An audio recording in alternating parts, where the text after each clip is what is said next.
For the flag salute. I pledge allegiance to the flag of the United States of America and to the republic for which it stands, one nation, under God, indivisible, with liberty and justice for all.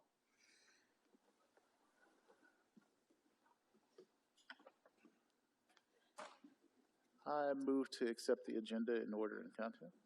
Second. We have a motion and a second. Any discussion?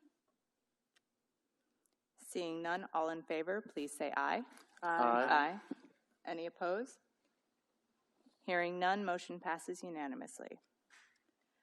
We have no special presentations this evening, and we have public comment.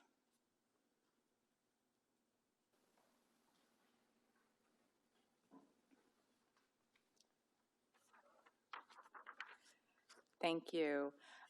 When I call your name, please come to the microphone. You'll have 3 minutes. Please state your name and whether or not you live in the city limits. And first we have Christina Mendieta. Hopefully.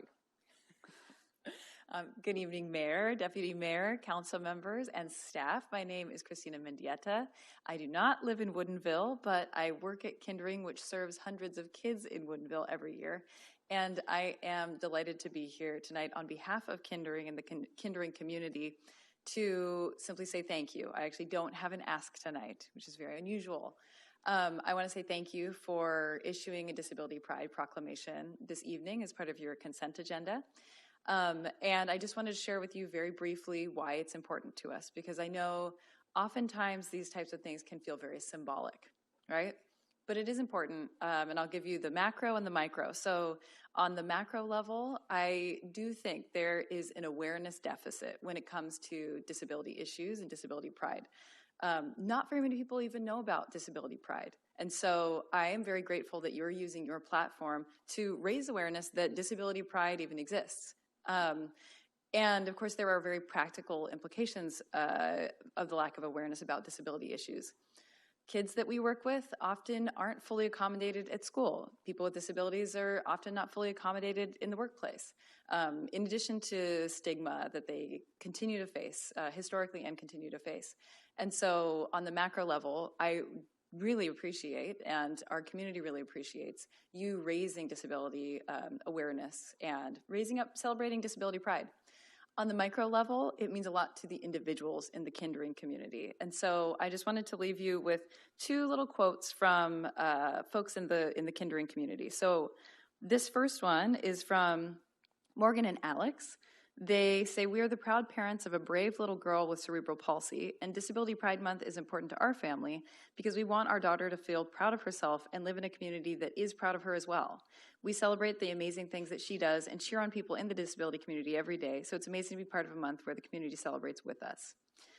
And then I also wanted to share a quote from a parent who is blind, so she has a disability herself, and her daughter has complex medical needs and disabilities. And she says, and her name is Kira, her name is Sunny, her daughter's name is Kira. She says, "People with disabilities are contributing enormously to this community, and the more you include them, the more they can contribute. My daughter, Kira, and I are living proof of that." So I just want to say thank you on behalf of our parents, our alumni, and our larger community. Thank you very much. That is the only person we have signed up for public comment. However, I will direct your attention to significant written comment that we received in email, including one comment that requested to be read aloud in the meeting. And I am going to edit it somewhat for brevity's sake. But this is a comment that you have full in writing from Caden McCorvey, and it is about parking restrictions in downtown and the tourist district. So Caden wrote that he wouldn't be able to attend and appreciates the city wanting to improve parking management, requests that we step back and ask whether we've dedicated too much of our limited downtown land to parking in the first place. Surface lots and parking garages take up space that could instead be used for housing, business, parks, or other public spaces.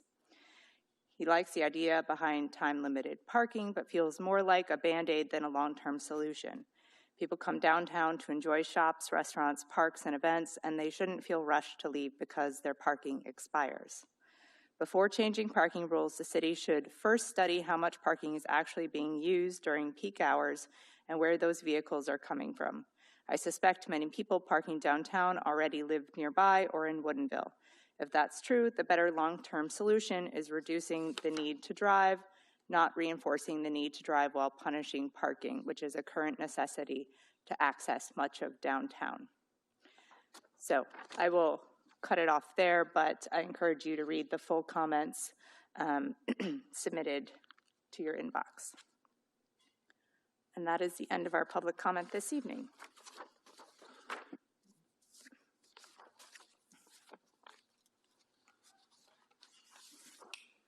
And I cannot scroll. I hate it when that happens. I move to accept the consent calendar as written. Second. I have a motion, excuse me, I have a motion and a second. Any discussion? Seeing none, all in favor, please say aye. Aye. Aye. Any opposed? Hearing none, motion passes unanimously. Thank you. All right, we will move on to our first business item this evening, which is discussion on updating park impact fees. Good evening, Mayor and members of the council. I'm just going to go ahead and invite our consultant up here, Zach and John from FCS, and they're going to talk to us tonight about park impact fees. Council. I'm John Gillarducci with FCS. I was the principal on the project. I'm with Zach Hazel, the project manager. The way that we've set this up, I'll go through a little bit of background on impact fees, and then Zach will walk through the results. I'll come back and talk about, well, we'll provide some comparative information and ideas about next steps, potential next steps. So what is an impact fee? An impact fee, as you know, is a one-time fee paid at the time of development by new development, governed by what was the Growth Management Act, now RCW 8202. There are some requirements of impact fees. I'll go through those briefly. Impact fees can only be used for system improvements that benefit new development, that provide capacity for growth. They can't exceed a proportionate share of the cost of the infrastructure that will serve that new development. And we have to be careful how we expend the money. We can only spend impact fees on the capital facilities plan element of the comprehensive plan. So projects have to be in your adopted comprehensive plan. In this case, we're talking about parks. A few highlights from the statute. We can't rely solely on impact fees to fund the parks improvement list. We have to show a balance between impact fees and other sources of public funds. In the case of a developer building a project that was on the list as a condition of development, the city has to provide credit to that developer for the cost of that improvement against the impact fees. I mentioned spending the money in conformance with the capital facilities plan element of the comprehensive plan. There's also a 10-year clock on spending, so money in has to go out in 10 years. That hasn't proven to be a big problem around the region, but it's something to keep in mind. If you don't spend the money in 10 years, you can be requested to pay it back. There are a couple of new provisions. I say new 2023. One of them you'll see reflected in our numbers tonight. It's a requirement that impact fees be scaled either by square footage, number of bedrooms, or trip generation, which obviously would apply to transportation and not to parks. But the idea is that impact fees be scaled such that smaller dwelling units pay lower fees, larger dwelling units pay, conversely, higher fees. So you will see a couple of scaling options in the numbers we show you tonight. And the idea is to produce a proportionally lower impact fee for smaller housing units. It's the legislature's partial answer to affordable housing concerns, incentivizing the development of lower, smaller, presumably lower cost and more affordable housing.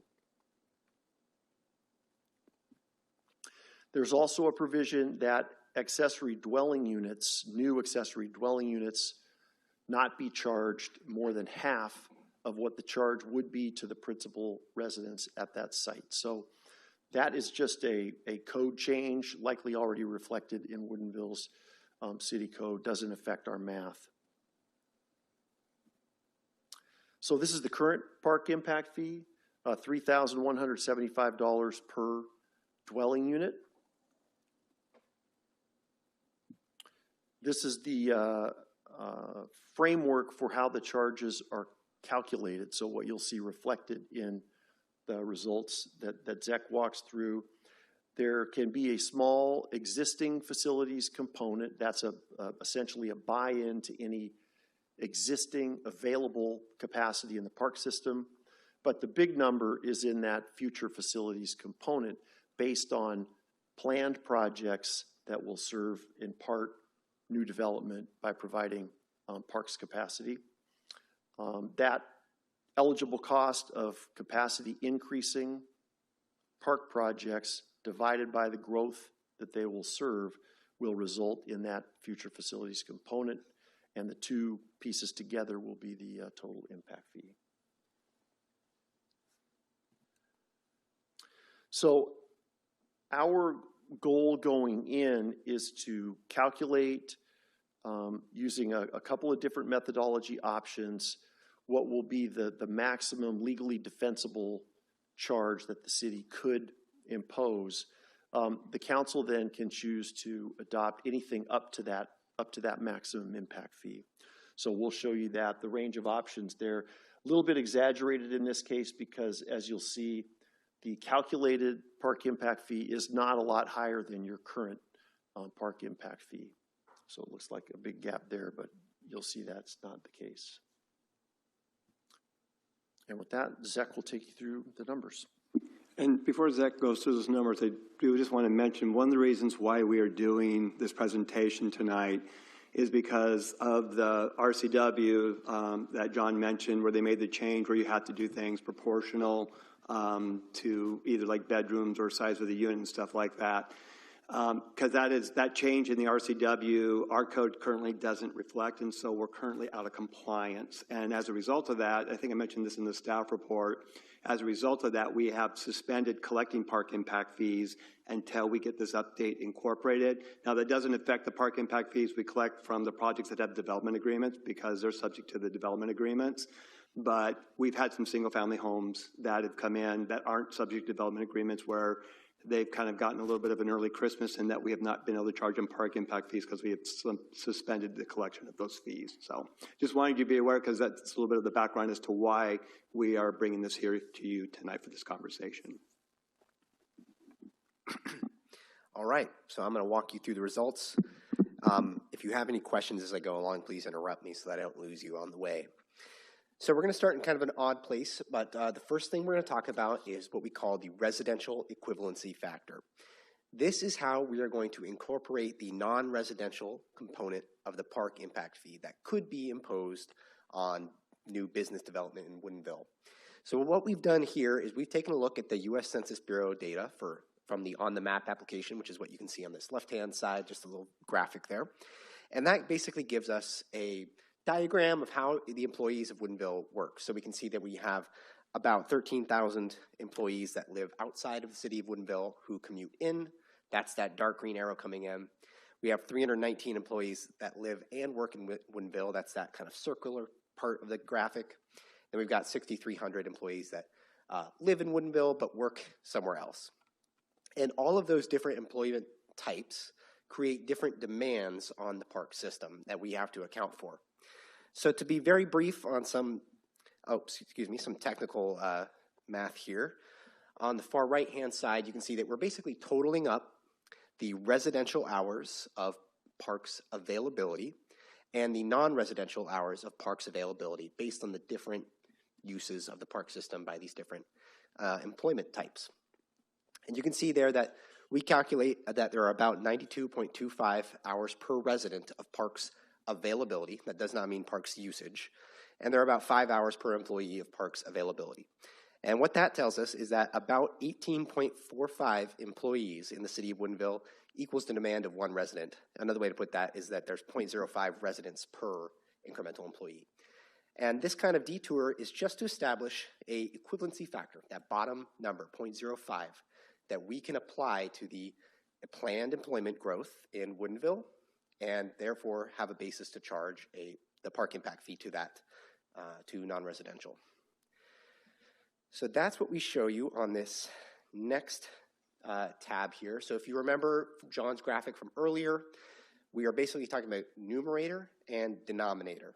And the growth that we're looking at here is 2,123 residential equivalents. That's the denominator of the park impact fee calculation. That's a combination of the planned growth in residents and the planned growth in employees with that reduction factor that we just calculated on the previous slide. So that, long story short, is the denominator of the park impact fee calculation. So to do a park impact fee, we have to make sure that we're establishing the need for growth of additional parks capacity.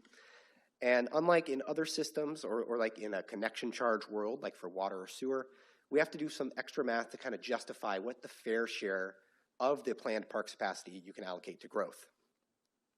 And what we do to do that is a level of service analysis that involves calculating the levels of service both now and in the future for the park system. So what I'm showing you right here is the current inventory of park facilities by type, the planned additional units in that second column, and then the final 2030 park facilities by type, be that acres or miles. So for example, for community park, you can see that we're going from 26.71 acres, we're adding 2 to get up to 28.71 acres by 2030. And that is relevant for the level of service analysis that we apply to the inventory and the population estimates that we look at. So I'm going to walk you through an example of level service analysis. It's a little bit technical, but if you have any questions, please stop me. So at the top here are some basic facts about let's say we're going to take neighborhood parks as an example. There's currently 1.34 acres of neighborhood parks. That's a current level of service of 0.1 acres per 1,000 residents. And we are planning in the CIP to add 1.34 acres of additional neighborhood parks. That means that in 2030, that bottom number of the top table, you can see that we'll have about 2.68 acres of neighborhood park. So if we took that future level of service, 2.68 acres, and calculated it for the future population, you get a level of service that you see on the first row of the second table, 0.18 acres per 1,000 residents. So in this case, you can see that the level of service is actually increasing over time for neighborhood parks. We're going from 0.1, as you can see on the top table, to 0.18. So we're improving the level of service of the neighborhood park system. Now, when we do a park impact fee calculation, we cannot charge growth to basically improve your level of service for you. We can only fairly ask them to maintain the level of service that is applicable to the entire city. And so what we do in this analysis is we take that future level of service target, 0.18, and we compare it to today's population. And you can see that the minimum quantity today would be 2.40 acres if you wanted to achieve that level of service. And what that means is that some of the planned acres, some of that 1.34 acres, must be used by existing residents, right, to get them up to the level of service that you are going to achieve by 2030. That's, more precisely put, 1.06 acres that you are planning is for existing users, and 0.28 that you are planning is for future residents. And so, ultimately, of the planned neighborhood park projects that you're doing, 20%, which is that 0.28 taken over the total additional acres of 1.34, is allocable in the park impact fee calculation. So we do that level of service, and I'll spare you all the details. We do that level of service analysis several different ways. We look at current and future level of service targets. We look at the by category, so we look at all the different acres, or we look at by unit of measurement, which is this bottom right section. And we're just highlighting that when you strip away the categories of parks facilities and you just look at the number of acres, you actually get a much higher eligibility of park for the park impact fee calculation. So this bottom right table is kind of hard to read, but we are saying that 100% of the planned additional acreage is includable in the park impact fee. And what that's basically saying is that if you segregate out your park system into different categories, you have lower eligibility because you're not really building the same kind of parks facilities that you already had. You're kind of shifting the kinds of parks that you're producing. And if you collapse those differences and just look at the number of acreage, that's how you get that 100% eligible factor at the bottom right. Now for trail miles, you don't have that luxury because a mile is a mile under this system. And so for trail miles, you're only looking at 13.67% eligible for the park impact fee calculation. A lot of work to get some very basic numbers, 100%, 13.67%. But now let's tie it into the project list to hopefully bring it home, make it make more sense. So here is part of the project list that we consider for the park impact fee calculation. This is what we're calling the expansion list. This is where you are adding discrete acres or discrete trail miles to the park system. So we know that for those acres projects, if you just treat an acre like an acre like an acre, you can assign 100% of those to the park impact fee calculation. For the trail miles, where a mile is a mile, you're just looking at 13.47%. So that's how you get from the total cost of $13.3 million to the adjusted cost of $5.2 million. That's what's actually going to go in the park impact fee calculation, not the full cost of those projects, but only growth share of those projects, which is, in this case, $5.2 million. So that's the expansion list. We have one other small detour on the project list side. There are projects that don't add park acres or trail miles to the system. Instead, these projects add amenities or improve amenities in the existing park system without adding acres or trail miles, right? So for those ones, we're taking a very conservative low percentage of 13.39% for the projects that add new amenities. And that basically represents growth's proportional share of those projects, kind of assuming that growth and existing users are going to both equally benefit from those projects. And so that's how you get from $5.8 million down to $710,000 of eligible costs. You'll notice that some of these projects are 0% eligible because they represent major maintenance or replacement. Can't really include that because it's not adding capacity to the park system. All right. So long story short, we have our expansion list, which is based on the level of service calculations we talked about, $5.2 million. We have the infill list, which is based on those additional amenities that we're adding, $710,000. And then you'll see that we are conservatively removing your outstanding impact fee fund balance. This represents a kind of conservative assumption that we don't want to double collect for any projects that you might have been planning already and collecting impact fees for, and you already have in the bank to help build those projects. So we take out that $2.7 million just to be conservative, and that gets us to a adjusted future facilities cost basis of $3.2 million. The existing facilities cost basis is much quicker. So this looks at the investment the city's already made in the park system, which you can see right here, based on the records that we had available, is $6.7 million. Excuse me. Based on we don't have details I can see on the investment in trails, unfortunately. Now, taking that $6.7 million and dividing it by the total number of acres, because remember, we're treating acres like acres under this regime, we get the net investment per unit of just shy of $40K. Now, according to our level of service analysis from a couple slides ago, you have about 8.4 acres of excess capacity today. So applying the net investment per unit times the 8.4 acres of excess capacity gives you the $335,000 for the existing facilities cost basis. That represents your investment in the excess capacity that the park system already has. So now we can kind of bring it all together. We have the future facilities fee cost basis of $3.2 million, the existing facilities cost basis of $335,000. That's a total cost basis of just shy of $3.5 million. When you divide that by the growth in residential equivalents of 2,123, that gives you the calculated PIF per residential equivalent. You can see in the bright green at the bottom of $1,645. If that is not the fee that most developers are actually going to see, however, because that represents the impact fee per resident, for example, right? So when you actually go to charge this fee, you're going to see a very different schedule. For the average dwelling unit size, you're going to see a charge of about $3,911. And that's based on the average occupancy of a dwelling unit in Woodinville. For non-residential, this is for all of your non-residential land uses. We basically use a very basic employment density assumption of about 2.64 employees per 1,000 square feet. And that results in a charge of $235 per 1,000 square feet based on the employment density, that residential equivalency factor of 0.05, and the calculated charge, $235 per 1,000 square feet. Okay, so as mentioned, part of the new RCW is that we have to turn this calculated PIF into a scaling schedule such that smaller dwelling units get a lower park impact fee. So we got 3 options to show you today. The first one just looks at the square footage of the dwelling unit and uses that as the basis of scaling the charge. So we have some really interesting data from the American Housing Survey that basically shows that up to a point, a larger home means more people.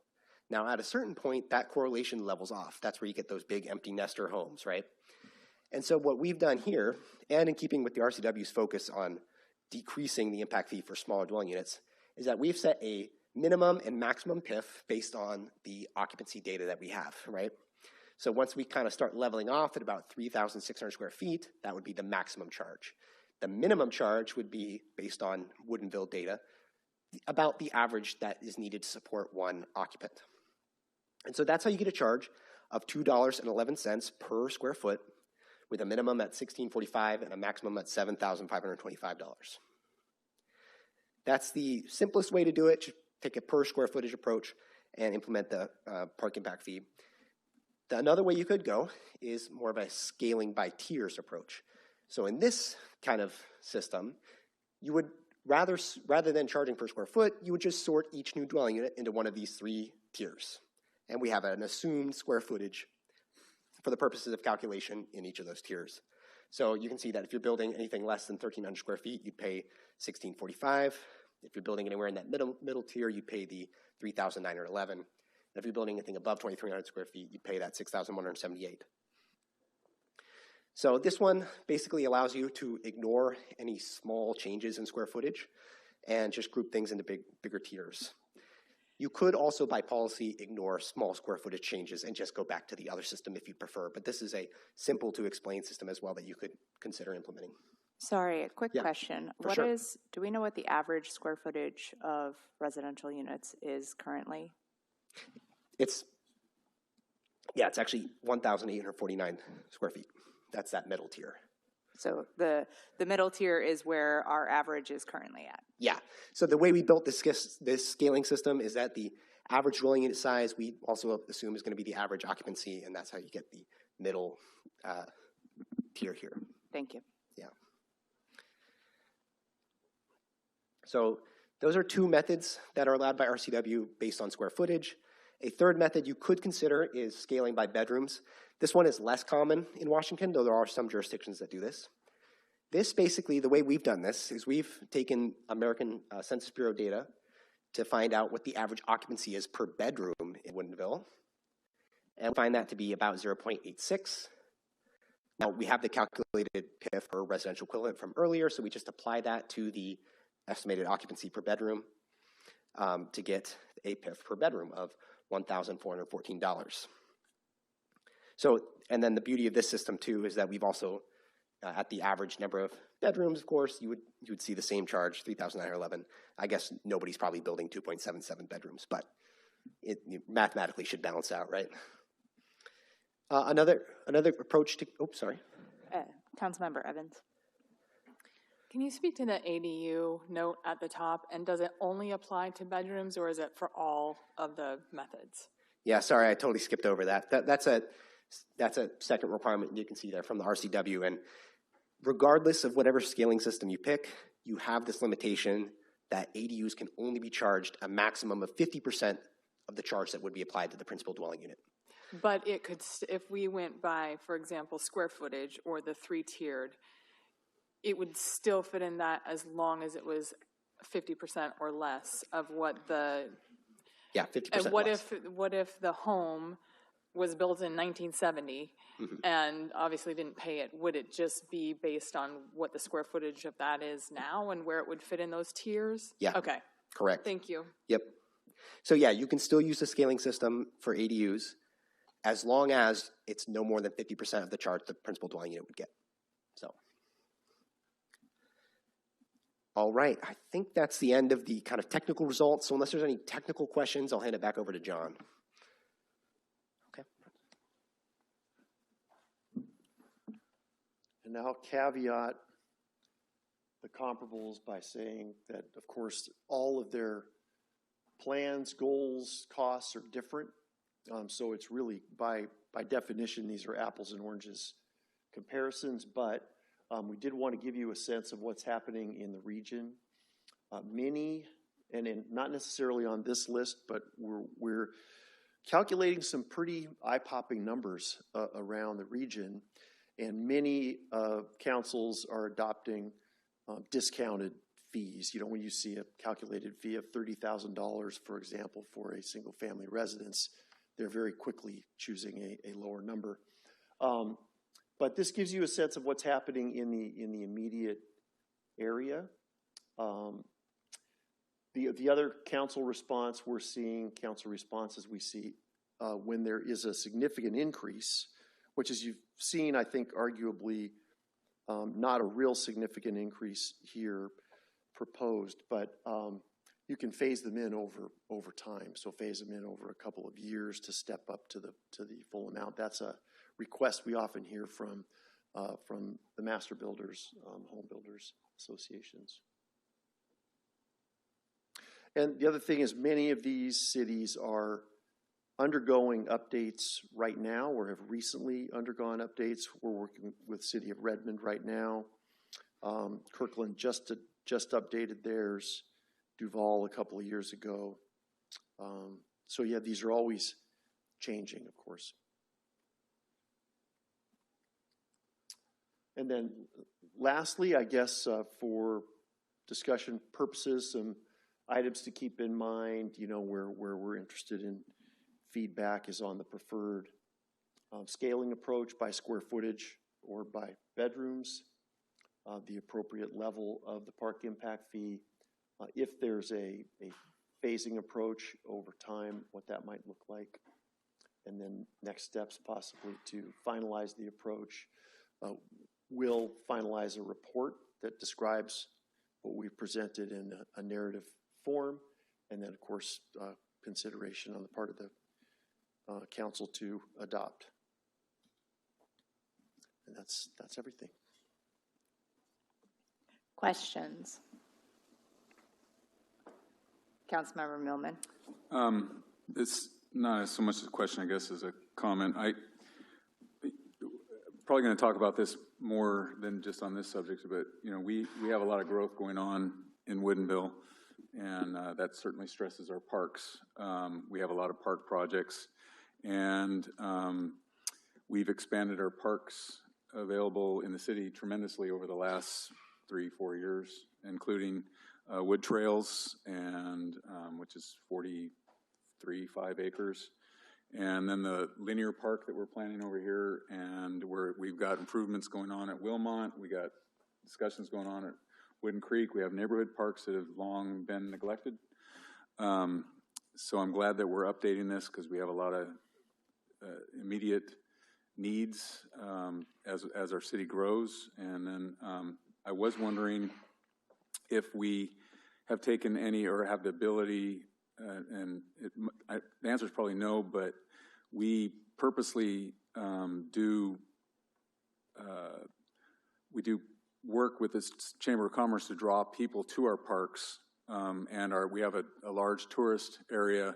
Those comparables you put on the board per capita, we probably have more tourists around the wine industry that come for concerts and concerts in our park that stress our park system, which we're going to talk about parking, which stresses that. So there's lots of needs for that.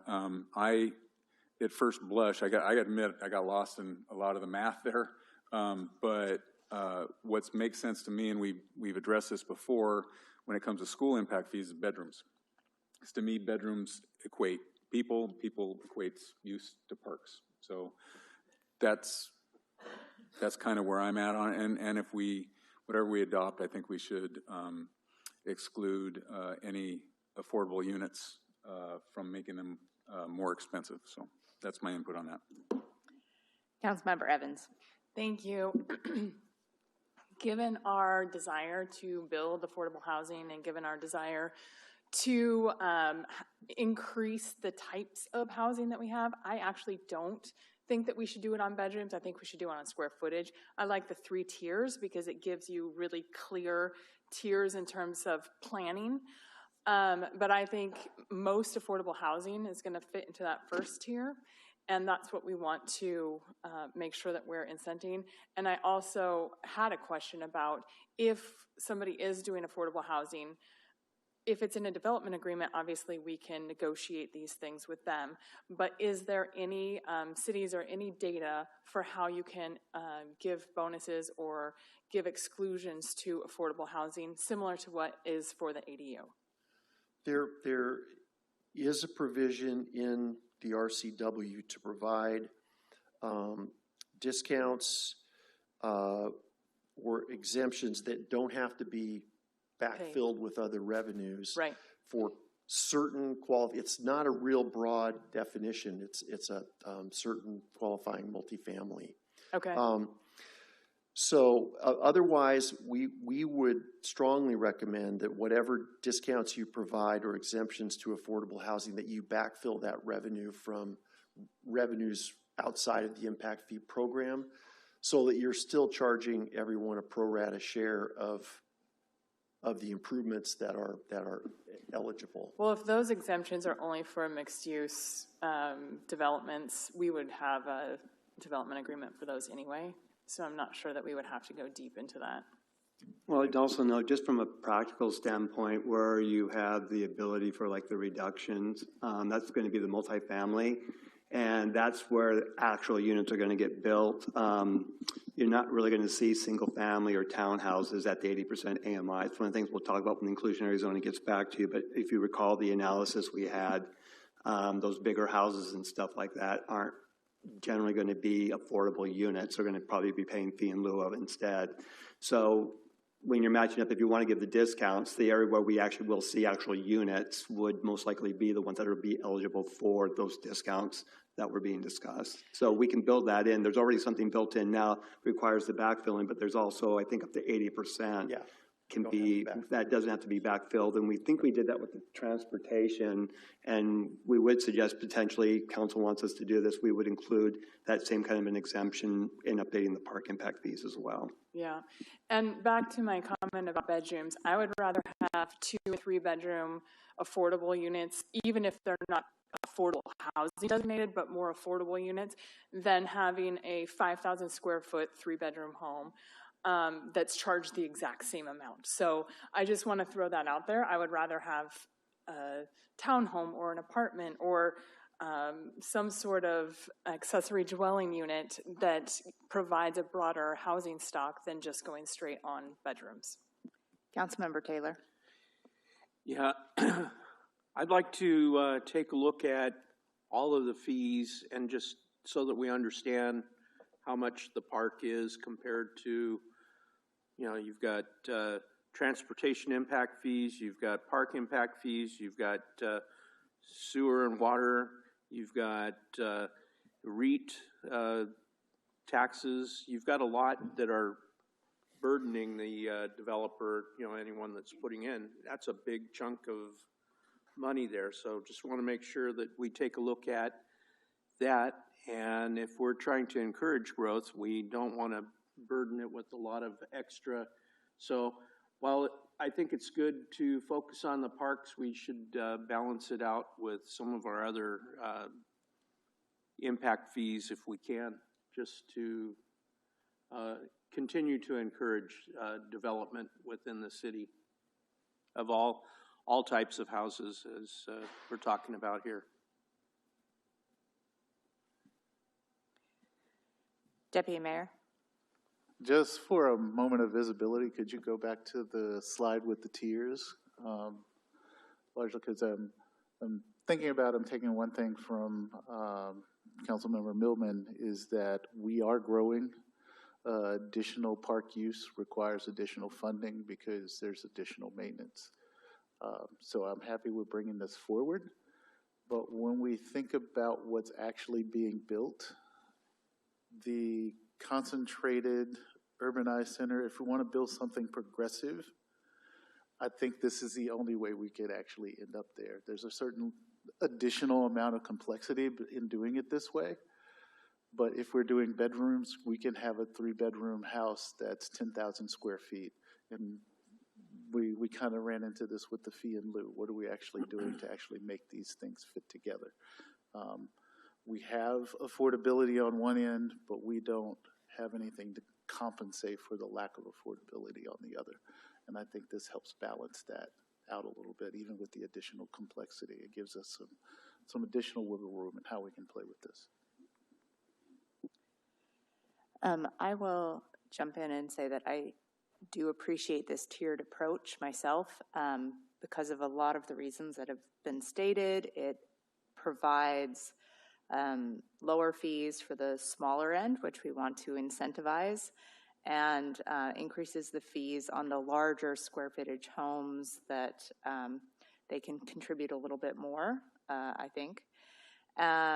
I also wanted to touch on a couple things that were mentioned but not necessarily discussed by council, which is the fees for non-residential development.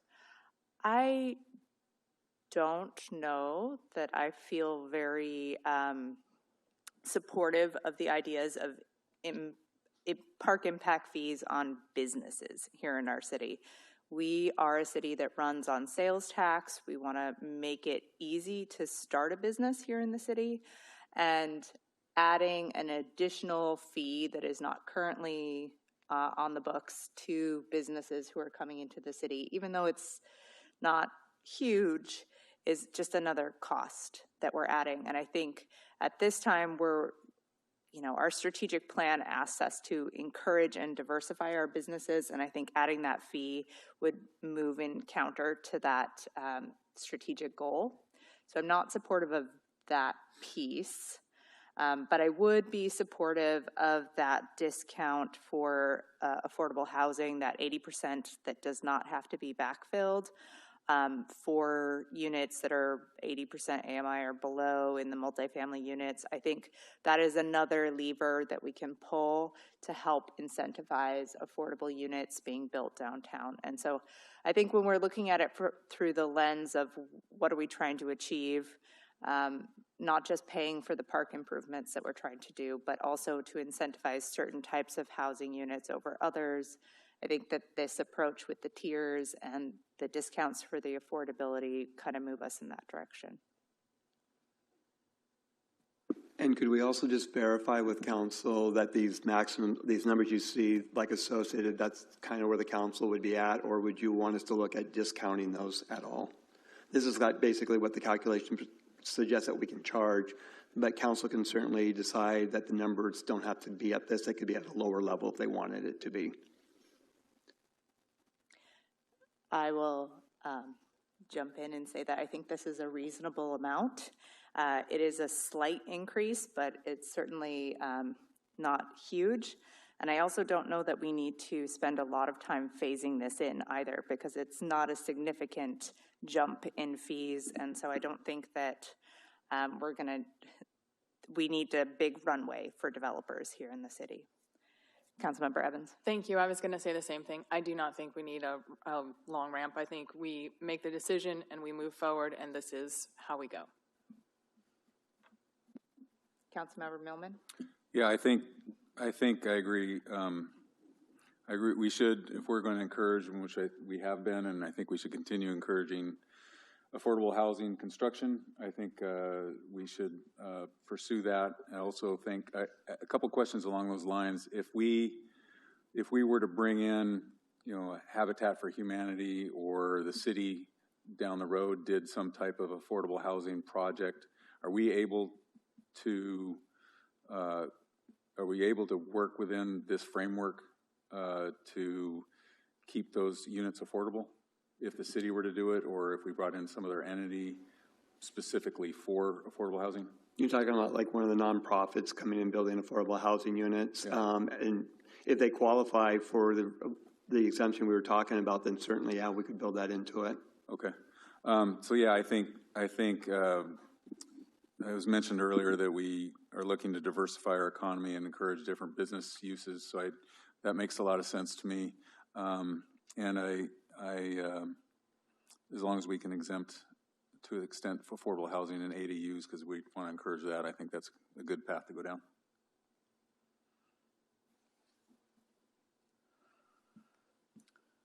All right, seeing no further comments, do you have what you need? We do, thank you. And so we'll convert this into an ordinance and be bringing this back for further discussion at a meeting not too far into the future.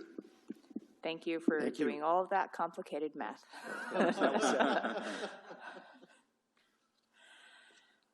All right, we're moving on to business number 9, continued discussion on parking restrictions in downtown and the tourist district. Thank you, Madam Mayor, Council. Just confirming you can hear me.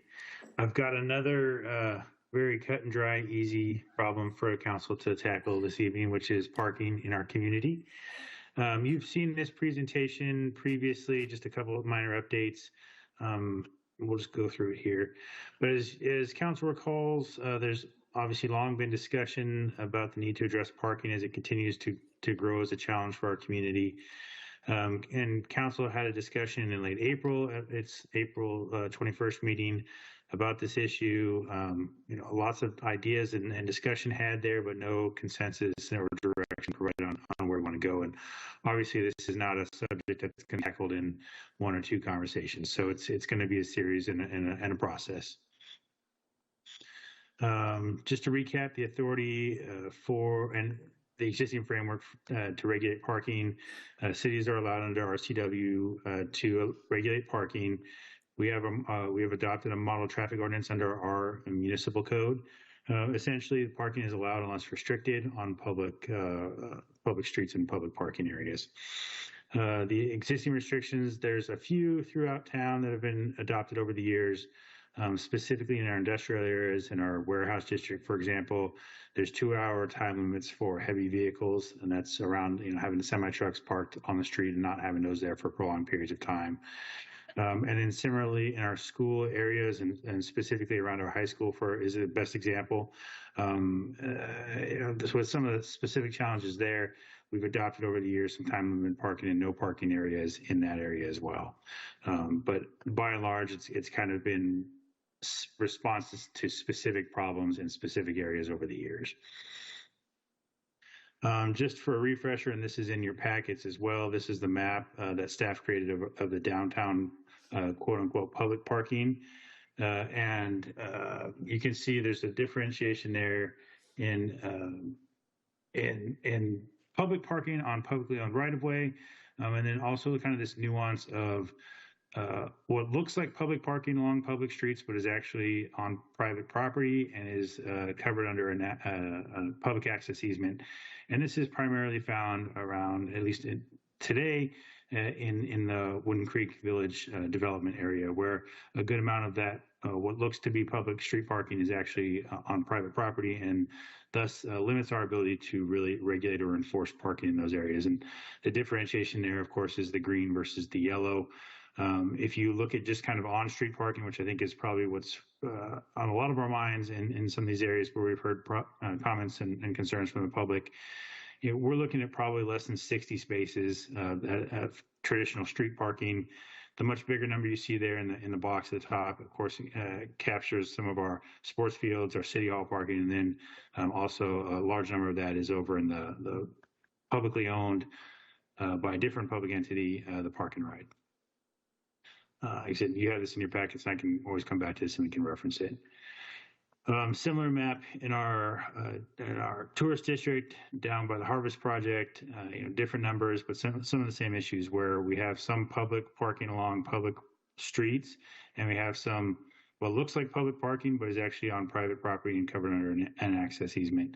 Again, differentiated there in the yellow and green.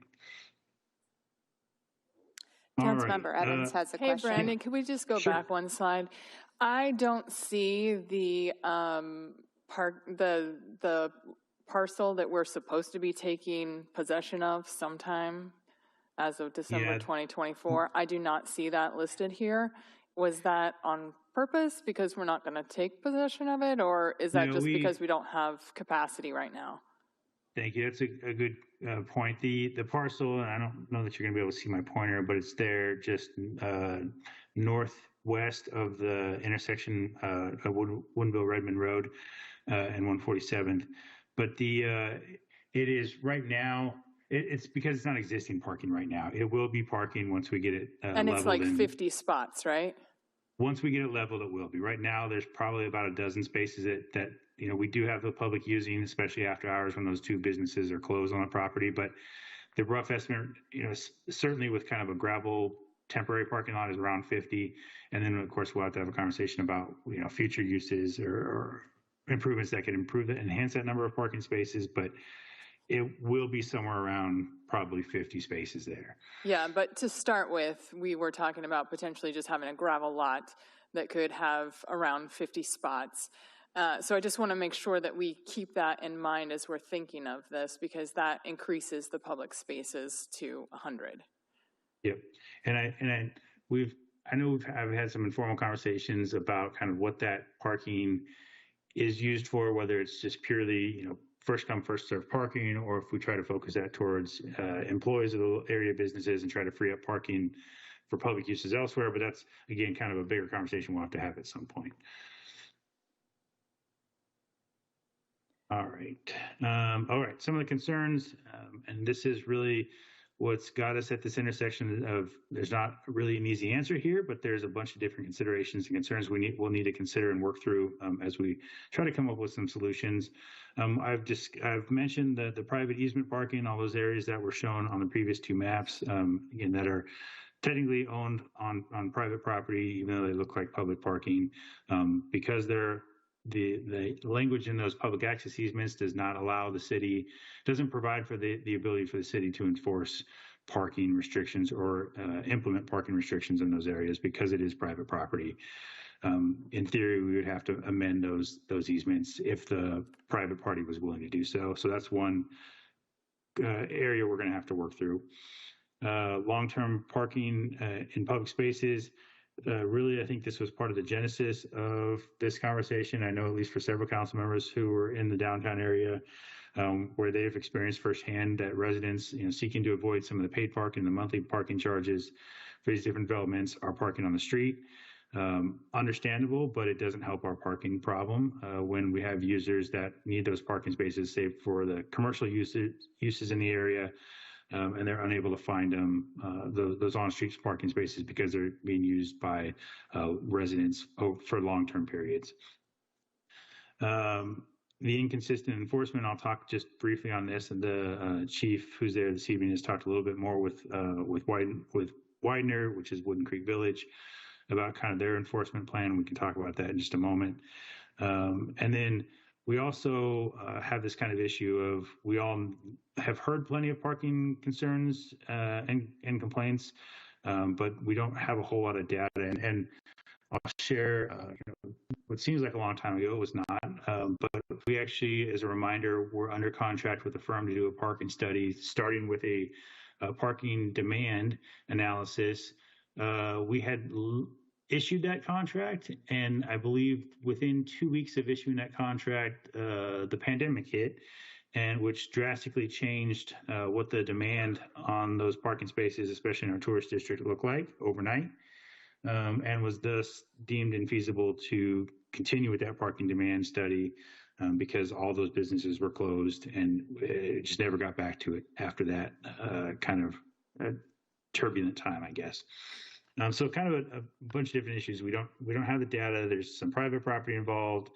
There's kind of this issue of, people are going to seek to avoid these parking charges if at all possible. So it's, how much are we chasing people around downtown, I guess. And then enforcement is, always an issue. And I know council discussed that a little bit. What does that actually look like, and what are the pros and cons and costs of doing that? So a lot of different considerations as we get into this issue. All right, some of the policy considerations, I touched on a lot of these already, and I know council's talked about some of these even in the previous discussion. Is there an opportunity to do some time limited parking in our downtown areas or our tourist districts? What does that look like as far as hours and days? What areas? Again, complicated by the fact that we don't own or have the ability to enforce or implement regulations in all those areas.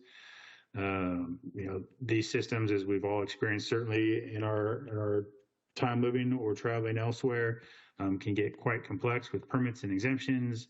Paid and validated parking is certainly an option, but that comes with its own can of worms, I'll say, and costs. Enforcement, I know that's one that council talked about on the 21st of April, and there's a lot to dissect there as well, a lot of cost there, and any of these changes are going to require, a significant lift, and which would include code amendments, most likely at any point. So, a lot of things to consider, which is why this is such an easy problem to solve. Next steps, I would imagine there's going to need to be more conversation from council, eventually, hopefully, culminating in some direction. At which point city staff would obviously work to enact those policy directions and recommendations. I think there probably is some value at some point. We don't have anything in the budget right now, but it could be a conversation given our upcoming budgeting season in finally conducting that independent parking study.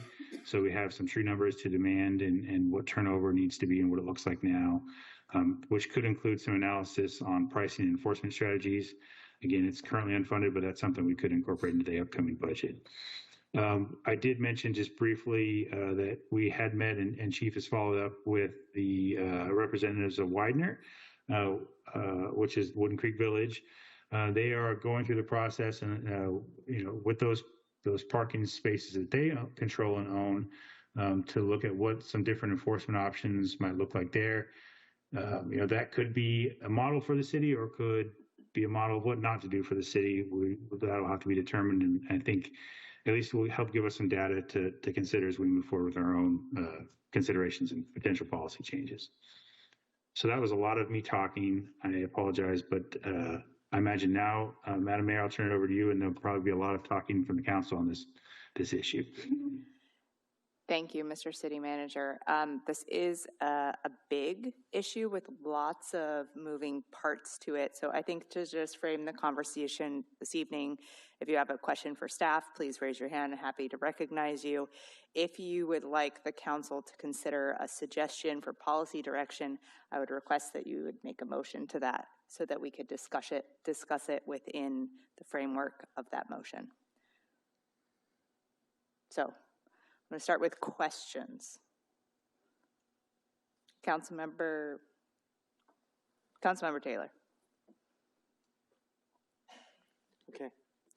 I think it's a good idea to do an inventory of the parking to actually get that nailed down. And then another option I think I mentioned last time we talked about this is maybe to take a look at the technology that's out there to manage parking. So when people come in, they can look at an app and they'll know where the inventory is within the community. I don't know, you can set up sensors, cameras, and identify where there's spots and how many spots are open and manage it that way so somebody can look and figure out where they're going to park instead of driving all over looking for a parking spot. Some people don't even know the parking is across town in another area. So I think that would be beneficial, is to diagram and document.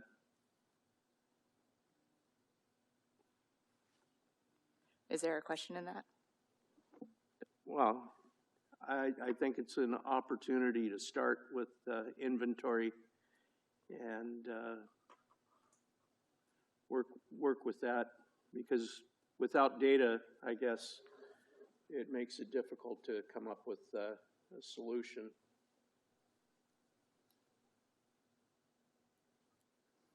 Councilmember Wise. How long do these parking demand studies usually take? That's a great question, and it's been long enough that I don't remember what the scope was. I'd had to go dig that back up. I know we had. I apologize, Councilmember, but I know if I remember correctly, and of course Alex is unable to be there with us this evening, and he was the one that was helping with that 5 years ago.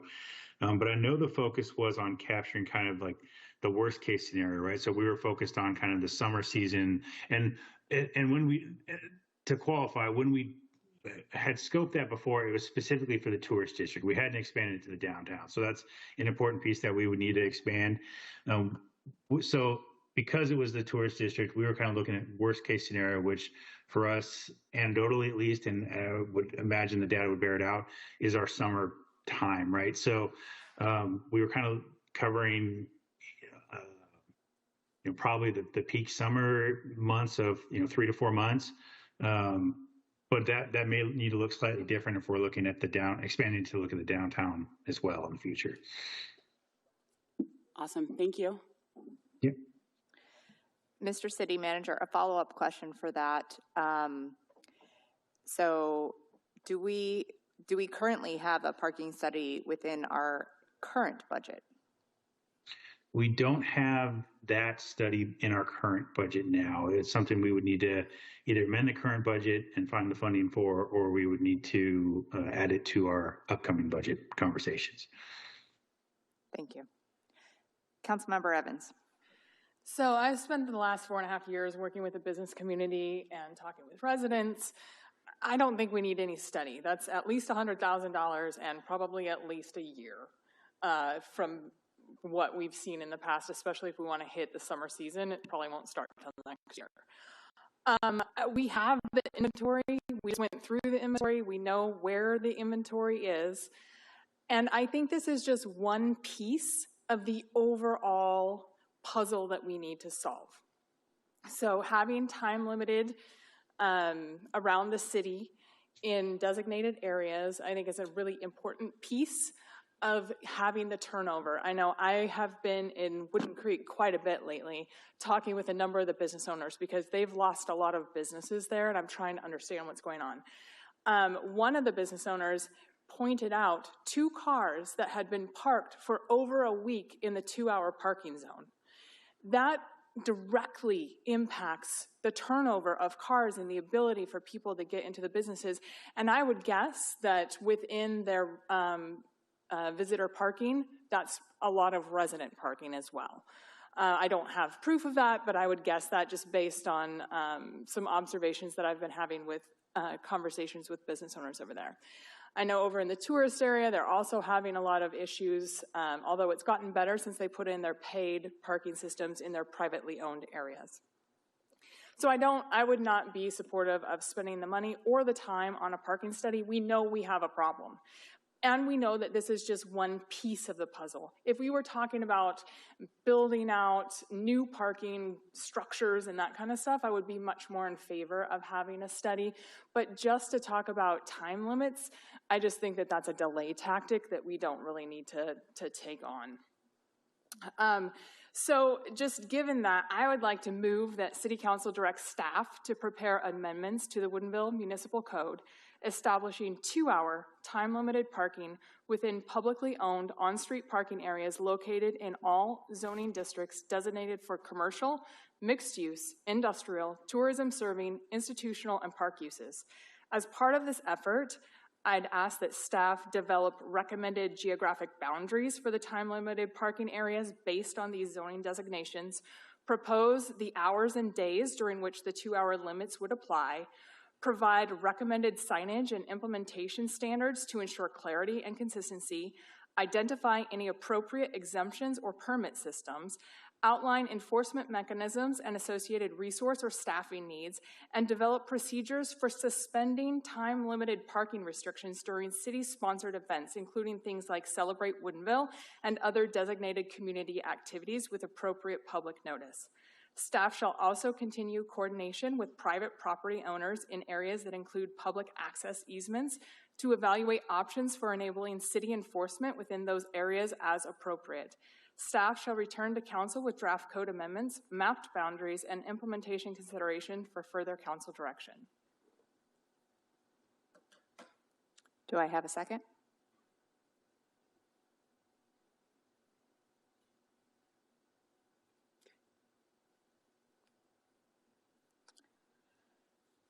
Hearing none, motion fails. Councilmember Millman. Are we, the rules here, am I allowed to continue to ask questions and then later on? Please. So, Mr. City Manager, so in 2020, it's my understanding that there was, the council at that time wanted some type of parking study over in the Hollywood Schoolhouse area, is that correct? So That's correct, yep. So at that time, there was a parking issue enough for the council to be motivated to spend money and time on a parking study. Would that be correct? Yes, and I think part of it, as Councilmember Evans mentioned, part of it at that point was, you have to remember that the harvest wasn't done at that point. It wasn't, it was really just still a conversation at that point. And it was very much about how do we meet the parking demand, and very much was included, is there a need for the city to step into that space and provide more parking in some form or fashion? So that was part of that study, right? Okay, and then another question I had was I've long thought that 173rd, 135th were public, roads. And can you explain why the city would give those right-of-ways that we don't control on public road for parking? What was the thinking there? That came from the development agreement that was passed a long time ago, but it was about a compromise between the city and the developer to provide parking, public parking, but it was kept as private property because that allowed the development to count that square footage as part of their development, and thus the allowable number of units on the property, if that makes sense. So giving them the parking rights gave them more density. Is that? It was their property originally, and instead of them dedicating that to the city and it becoming public right of way that we would control the parking on, they gave us the public access easement to allow public parking on it, but it was retained as private property, and so that private property stayed as part of their square footage of their overall site, which then factors into the math about how many units are allowed to be developed on the private property. I encourage us not to do that again. My other question was, we had, the park and ride. The park and ride, with a couple things. So we've talked about parking before, and the TRF property has lots of flat surface parking that's included often in the downtown parking availability. I worry about doing a study and that gets included, because that really isn't parking for anything other than the TRF area, and that shouldn't count. Like, people aren't going to park over by AMC and then walk to somewhere to go to the concerts. Like, people will do it, but it's not conducive to people on a regular basis coming down parking where they want to be relatively close to eat or wine taste or go to the concert or whatever. So I'm a little leery of that. And then those are my questions. The park and ride. So the park and ride is I assume is just restricted for what it says. The park and ride. It's not, because sometimes people say, well, park and ride is not used. Just have people park there. That's not really an allowed use. Would that be correct? Very correct. Very similar to the TRF point that you made. Yes, the public parks in both of those and walks to downtown, especially when we have events. We should absolutely not be relying on that as public parking to solve our public parking problem, because that is private property that they can ultimately do what they want to and restrict how they want with that property. Okay. Thank you. I do have a motion. Please.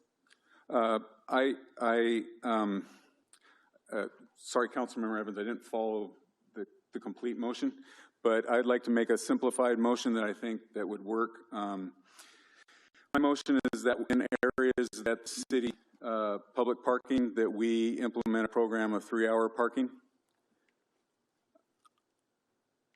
And that's, I'll speak to that if I get a second. I have a motion. Do I have a second? Second. Motion and second. Maker of the motion, would you like to speak to it? Thank you. This has been going on a long time, and one of the things that I go back to that was a simple answer is we have, everybody here has experienced parking problems here when it comes to a council meeting or a concert or just to go into a ball game or anything like that. And so what was going on at the time is that we had District Flats was new and people were using that for long-term parking. We put up no overnight parking and that pretty much solved 90% of the problem at that time. I haven't been keeping an eye on it, but our police put out, I think it's pink warning letters to people that were not complying with that, and that eliminated. I'd go there in the mornings and there was 50 some cars, and then after we implemented that program, there was maybe a couple. So it was a simple solution, didn't cost the city a whole lot, and it solved the problem here at the ball field, at least it helped the problem.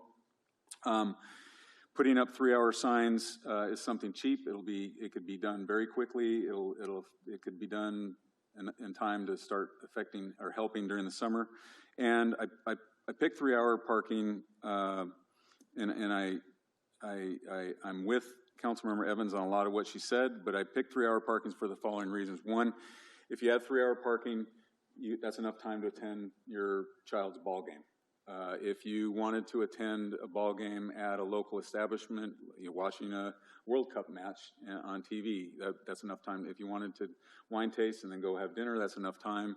And it's something simple. It's something that won't cost the city a whole lot of money, just putting up signs. It's something easily understood. It's something enforceable. And then down the road, we can change, we can modify, we can do different things. But in the areas that the city controls, those are public parking spots, and it's been stated that those are being used for long-term uses. And we are responsible to the business community. I've talked to the business community like Councilmember Evans has, and they almost unanimously are screaming about parking. They're losing business. The people that we represent are disgruntled with the parking situation. People coming from out of town are having parking problems. We have people that want to come off the hills, the east-west ridge. They want to come off the hills and come to some of the stuff that we're doing downtown, and they're having trouble finding parking. I go on some of the public roads, not the private, but the public roads, and there is the parking spots are jammed when there's no businesses open whatsoever. And the problem has actually been exacerbated by the construction, because there are construction vehicles that are marked. They're there 24/7. You know, there's plumbing, electrical, construction vehicles that are marked, construction vehicles that are there constantly. So that our public streets are being used for private development or private use when the citizens that we represent aren't able to come down and go to the restaurant or to the coffee shop or wine tasting or that stuff. So it's a simple solution, something we can implement fairly quickly. So just something simple, 3-hour parking in the areas that we control. All right, further discussion on this motion. Councilmember Edwards. Clarification, the spots we're looking at in terms of green, does that include the park and ride area in terms of what did this apply to? Madam Mayor, I can jump in there. To answer that question, I think I also need to clarify again that the change would also, even if passed, whatever motion is passed, is going to be, will direct staff to on next steps. For this particular one, and likely for any of them, we'll have to bring back an ordinance to implement this in our code. So to your question, Councilmember Edwards, and almost along the lines of what Councilmember Evans was mentioning, staff will have to, based on this discussion, bring back that ordinance language that amends the code that specifies which areas this would apply to. At least my understanding, and obviously we can't regulate the park and ride parking, so that would not be part of that. We could. I'd need to see the specific regulations on the sports fields. I think we already amended that to some extent, and then the city hall parking lot. But in my mind, this is the publicly owned street parking. Council should correct me if I'm misunderstanding that. That was my intent, yes. Perfect. And one thing I'll also add at this point is, I think regardless of what decision we make, in our next budget cycle, we do need to prioritize the parking study. We're going to keep having conversations like this. We need that information in order for us to do this long-term planning. To answer these questions, we need this information available. So to me, that's a very high priority budget item in our next one for our future planning. So we get this data and we're not working on assumptions here, and we're able to actually look at the hard data and help us create these long-term solutions that we're looking for. So I want to point out personally that is a high thing on my budget for next year, a parking study. Thank you. I will say that I support the idea of signage for time-limited parking. As we've been preparing for this conversation, I've been driving around the city and also noticing vehicles that are parked continuously. The purpose of our street parking is to allow people to access our downtown. Primarily, that means people who are driving in who need to park to access a business or recreation. And so the idea of just keeping vehicles moving is the priority for me. I would be more flexible on the overnight parking, to be honest. If, we don't have businesses open, I don't think it's a hassle to have vehicles parked there overnight. But the priority is keeping them moving during the day and not having people camped out in a space that is blocking access to business and creating issues for parking downtown. I would say that whatever decision we decide as council, we need to be working very closely with our partners in the private developments around downtown, because as we look at this map of parking spread throughout downtown, we can see that the majority of it is private. And if we are not helping to find solutions in the private parking, anything we do in our limited city parking is going to be just a tiny drop in the bucket of our parking problems.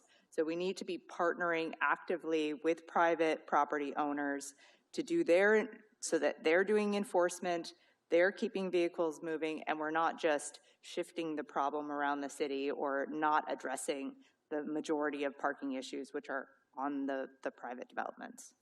Deputy Mayor. Thank you so much, Mayor Arndt. Actually, you pointed out one of the things that I'm definitely thinking. One of the things that we don't want to do is enforce people to pay for parking because they're parking in our public spots. I do believe that the 3 to 5 hours, since it's bothering a lot of our businesses and it does clog things up, that makes perfect sense. It probably won't meet the low bar of being, won't meet the bar of being regularly enforced. So, but that said, I did have a question for staff, and that was about the upcoming additional parking with development that's already planned. Because I imagine we're getting streets built as part of development agreement. That'll add that we're also having another private street that will come as part of that. So I'm trying to get in my mind what's one of the reasons that the parking study won't work right now is if we did it right now, it would not come to consider all of the things that are coming down the road. We're not to where things are stable enough for us to consider it. But I'm trying to get an idea of what staff sees right now for that. Yeah, you're talking about the Green Partners project. We don't have numbers at the moment because they've only got the first phase in, and it's the land use piece. And I actually think they were going to ask for a parking reduction, but that may have also been changed. I'm not quite sure where that's at. So, I mean, we'll evaluate as these projects come in, and they'll have to demonstrate, just like every project we've had coming in here in recent time has to demonstrate that they meet our code requirements for parking. I would note, as you mentioned about maybe being a bit premature, we've also got the Wooden Creek Village Phase 6, this big project that's going on right now. they are fully parking. It's one of the few projects we've had. They're fully parking to our code requirements. Likely they're going to have an excessive amount of parking. Part of that's because they're hoping to suck up some of this parking demand that's going on around our streets and stuff. So you've also kind of got that. That's going to help a little bit. And then, like I said, right now I don't have necessarily anything specific I could tell you about Green Partners other than as these phases come in, they'll have to include parking with their projects. I guess with that said, does that mean that most of the parking that's currently online, we wouldn't have any enforcement mechanism because it's private property?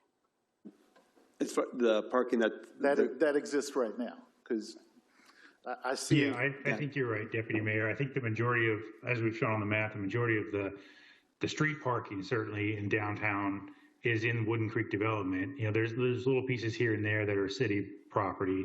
I think to the point you're getting about specifically Green Partners, there will be more publicly owned street parking coming along with that project. But even that right now, you know, we have a conceptual for that project, but the specifics are still to be ironed out, right? So like we saw in the Harvest project, there's a lot of new public street. So in theory, there's a lot of new public street parking, but then you start figuring in driveways and required landscaping and this and that and everything else. And it's harder to do that math reliably right now compared to, you know, 2 years from now when we have solid plans for a couple more phases there. So there will be more public parking there for us to rely on, but exactly how much more, it's impossible to say right now. Councilmember Taylor. Okay. I agree with Councilmember Edwards. We do need to do the study. We have to have our facts. We have to look at everything before we, ready, aim, fire. Put a procedure out there, because that procedure will then create more problems. If we just go around putting Band-Aids on it, it's going to create problems. So we have to define the problem. We have to document it. I think we have to look at solutions that are available to us. Parking is not a new process. A lot of people have worked with it. A lot of big companies have worked with parking solutions. We need to come up with some alternatives and use the technology to our benefit before we implement. I'm not going to vote for this particular amendment because I know the impact of putting a 3-hour parking meter out there is going to impose more work on our police staff to go out and enforce parking codes. You know, who's going to do that enforcement? So now we've just created a whole bunch of work for our police to go out and manage that. We don't want them issuing speeding tickets. We want speed cameras. We want to do force multipliers. We want to do the right project at the right time. I think we need to look at it, get the data right, and then come back with what that's telling us. It could be different than 2 hours or 3 hours. All right. Any further discussion on this motion? I'm going to go Councilmember Edwards and then Millman. Yeah, the one discussion point I do want to bring up is actually something Mayor Arndt brought up in terms of overnight options there. One thing that we could also consider is a potential 3, 4, whatever hour we decide during the day, but have that during a specific time frame between 6 and 10 p.m., 6 a.m. and 10 p.m. or whatever hours we come up with that gives the flexibility in the evenings when it's not being used by businesses as well. So that's one thing I'd like considered. I don't know what the exact, because I don't know the exact hours, but in terms of considered as an option to add with this as well. Councilmember Millman. So I put a lot of thought in the 3 hours, and I get the overnight thing. The problem will be is that people park overnight and then they don't move. That'll be the problem. So that would create more of an enforcement problem. And I wasn't talking. Councilmember Taylor mentioned meters. Nobody mentioned meters. I just mentioned signs, like similar that we put out here. No overnight parking. That's all I'm suggesting is on public streets is having 3-hour parking signs, and then on an occasion then our, you know, as we did here, out in the parking lot here, then we could put up warning signs. We could, you know, I'm anticipating, I'm very confident that it will take care of a lot of the problem. It won't solve all the problem, but in 2020, the council at that time wanted a parking study. That was 6 years ago.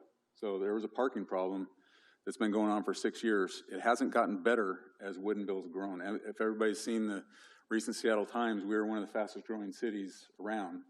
And every city around us has some type of parking time limit. I'm not advocating for charging. All I want is people to be able to enjoy our parks and our businesses and our trails and those types of things, and then move along, because what's going on now is public parking is being used as private parking. And that's just not right for the public that we serve. So, and we had several public streets, and that should include the public streets that are going into the Midtown development, just 3-hour parking. And so the incentive right now is that the people are just using the public parking for their own private parking spots, and that eliminates that ability from anybody. I would prefer that we had, you know, we had less of a need for parking. If we had significant public transportation and we had, you know, a bellhop service, we had all these things, that we don't have a single parking structure in Woodinville, which is unusual. We went to, a couple years ago, went down to Olympia. They were going to pass a parking or 1510, and we went to Senator Dingra and we said, you know, we get a lot of people from that rely on tourism coming here and our sales taxes. And she goes, yeah, me and my girlfriends come to Woodinville and wine taste all the time. And I said, hey, you don't come by bus, do you? And, you know, she laughed. But the problem has been there for 6 years plus, and it's not going to go away. And I, you know, if we decide to do a parking study in the fall, then so be it. But this is an opportunity to very quickly make a positive impact for our city. Thank you. Okay, so just clarification. The motion on the floor is for 3-hour parking in signage on public streets, and then staff to figure out the details of an ordinance and bring it back to council. So I'm going to call for a vote on that motion. All in favor, please say aye. Aye. Aye. Roll call. Any opposed? Opposed. All right, motion passes. So I think, Mr. City Manager, we can hand that over to you now to bring back an ordinance at our future meeting. We can continue our conversation about other options. I've certainly heard interest from council about budgeting for a parking study in the next budgeting cycle. Whether or not that timing is immediate or slightly delayed based on development. Certainly setting aside the funds is one step that we could take.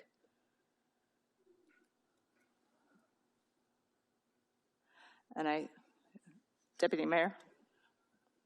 I would move that we begin the initial possibility of, I guess staff would need to write something down and come back to us in order for us to actually do budgeting for a parking study for the next biennium. Have a motion? Do you have a second? Is there a motion? You withdraw them. What's the sorry, can I repeat? Sorry,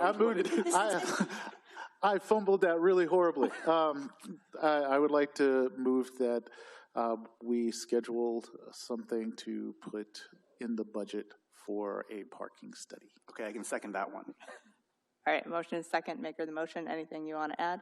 No, this is one of those things that's been round and round. I think it is good to gather the data on what we're trying to do. I do think there'll be an issue with timing. We do know that there's a problem, and there is one thing that I would like to bring up about how do we know that we're getting the job done? And I know that this is something that my colleagues are also on board with. As long as how will we know that actually passing what we just passed is working? But beyond that, I would love to get on the budget for us to actually have a parking study when it makes sense. Councilmember Edwards.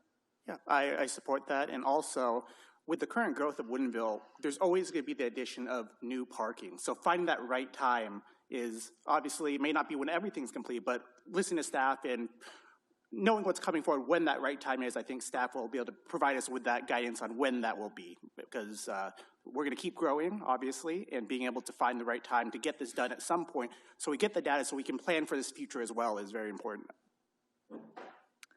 Any further discussion on this motion? Councilmember Taylor. This isn't really a motion. It's adding something to a future agenda and takes 2 council members to put it there. Sounds like we've got 2 council members. Well, a motion was made to ask staff to bring something in the budget for this. So I think we can discuss it as a motion. For everything. But. All right. All in favor, please say aye. Aye. Aye. Any opposed? Opposed. Hearing one, motion passes. Thank you. All right, Mr. City Manager, that will also be put to staff. You can include that in our budget discussion. So I think the scope of our conversation this evening has been wide-ranging, and we've got a few action items that we'd like staff to move on and bring back to us. Is there anything else that the council would like to tackle at this point, or are we going to kind of take it one step at a time here? Mr. Deputy Mayor. I have to take this moment to point out one of the things we talked about is the, 163 parking spots sitting at the Park and Ride. We have said for a long time that space is underutilized, but the question that I had specifically for staff is, would we be allowed to use the Park and Ride if we had transit that was utilizing that Park and Ride? In other words, the same thing that the other thing that comes up as a consistent theme is we need transit. We need a way to connect the parking to the places where people want to go. And a big empty Park and Ride is full of parking spots. And we're talking about how we can do additional parking for the city. The solution that comes to mind for me is a way for people to actually park at the park and ride on transit to our tourist district.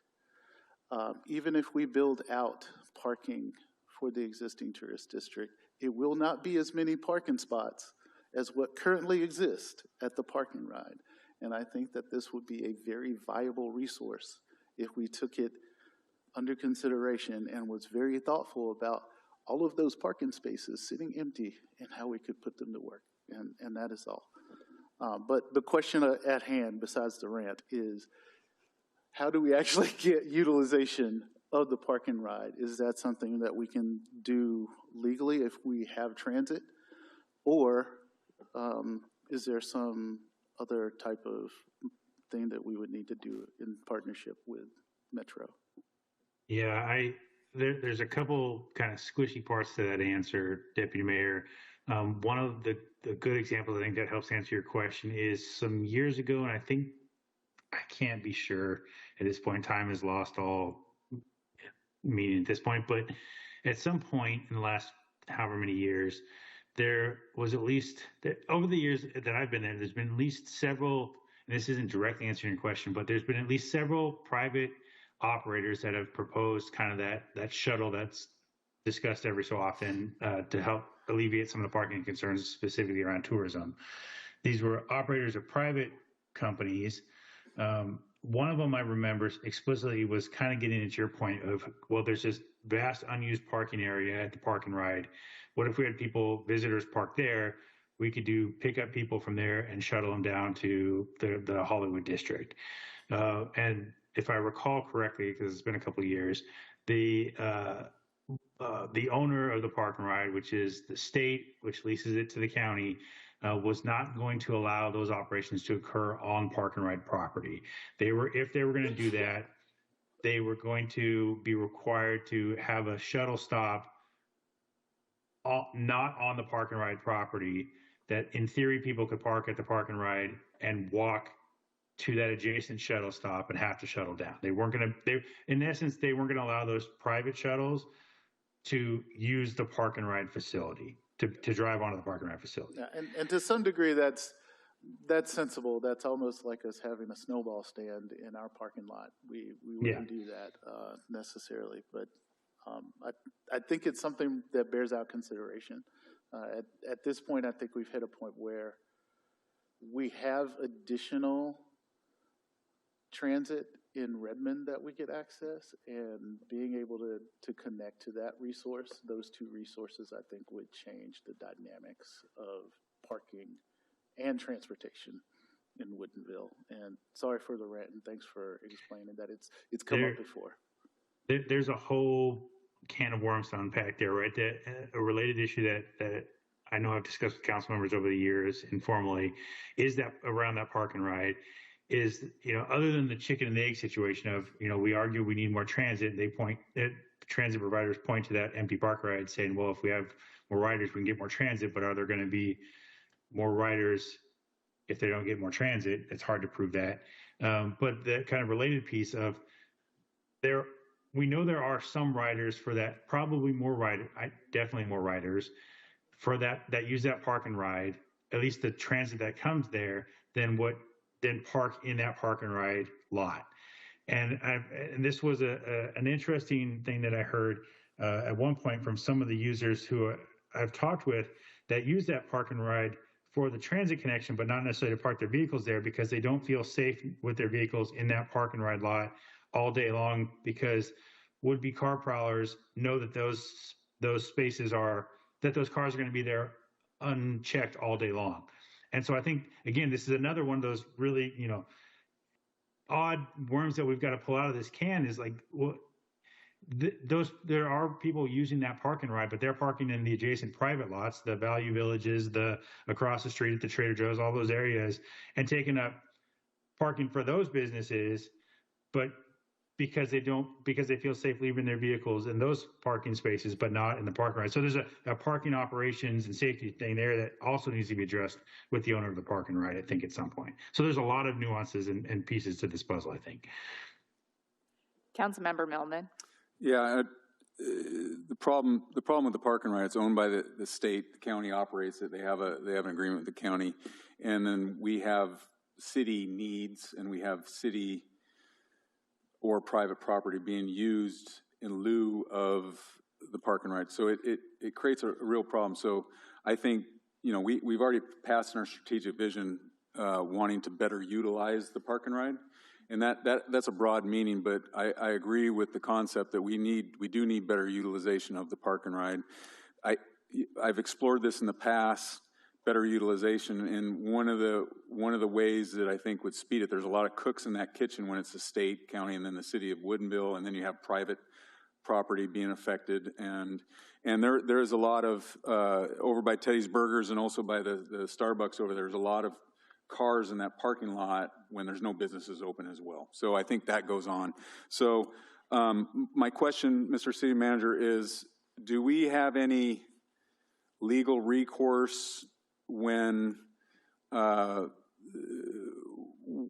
a private property, if it's affecting, the answer is probably no, but it's affecting businesses, which they're in effect are sales taxes gathering type of thing? Or is that... I think you hit it. The answer is no. That would be up to the private property to enforce parking on their own property. So is there any mechanism to encourage private property owners to come up with plans for the private property that's spilling over into the public right away, or is? I think there's probably a lot of challenges that we would potentially initiate with something like that we'd want to be very thoughtful about before we start forcing or encouraging private properties to be more heavy-handed with parking enforcement. Well, I guess is the way I'll put that. Okay, answer my question. Thank you. All right. I think at this point we are going to move forward with our agenda for this evening. Obviously, we have not exhausted the conversation about parking, but I also know that we could sit here all evening and continue it without solving the issue. So we have some items for staff to move forward on and bring back to us, and then we will move forward with our agenda for this evening. So we will move on to business item number 10, which is discussion of admissions tax. Good evening, Council, Madam Mayor, Deputy Mayor. I have for you a brief presentation on admissions tax. And that actually, really the topics about admission tax is the resource impacts of parks level of service increases over the last decade, and a consideration of a funding alternative to deal with those impacts. And so I'll go into more detail on each of these. In the last 10 years, on average, year over year, our park costs have gone up by 12% annually. But our general fund revenue, which subsidizes the park functions, has only gone up 6% on an annual basis. So the revenue sources aren't keeping up with the costs. And some of that is inflation and cost inflators outside of our bandwidth control, but some of that is those cost increases are intentionally planned activities. We've increased our level of service with wood trails. The DeYoung Park remodel came with additional maintenance costs. The Civic Campus over here has a public access easement with costs associated with that. The Vending in Parks program has an administrative burden that isn't recovered through its $10 a day fee. The integrated pest management changes have associated costs with those. So the stand-up park, the festival street, winter sports, or the Winter's Fest, the car parade. These are all add-ons that we've seen over the last decade. They're great add-ons. I think they're a benefit for the city, but they've added to our costs and increased a funding gap.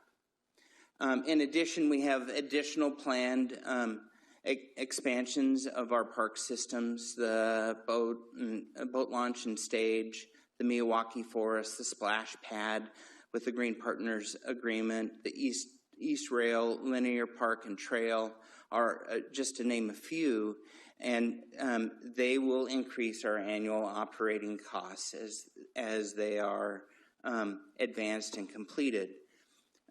So the question then we're faced with is how do we manage that? And how we've been managing that cost gap is we have an admissions tax. It brings in about $200,000 a year, and we have revenue from the sports field rentals that brings in about $250,000 a year. And our park system now costs us roughly $1.2 million a year to cover. So what we've been doing is, well, let me back up a second. Prior to this biennium, we would only be covering the cost of park maintenance and operation with the sports rental fees. The admissions tax was traditionally reserved specifically for the replacement of the synthetic turf when it reaches its end of useful life. This last biennium, to help us with our funding gap, what we did is we fully funded the cost of replacing the next time the turf needs to be replaced with general fund reserves. And now in this biennium, we're dedicating the admissions tax and the sports field revenue to lighten the burden on the general fund revenues. But that was only a drop in the bucket. Still 66% of the revenues to fund the program come from the general fund.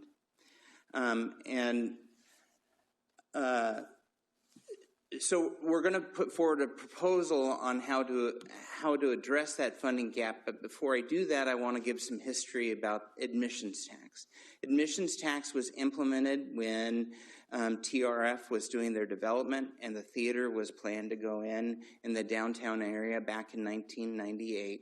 It charges a 5% fee on the gross receipts from all admissions sales. So if someone buys a movie ticket, the movie theater has to pay a 5% tax to the city for the price of that ticket. It applies to any events, performances, venues, and activities within city limits.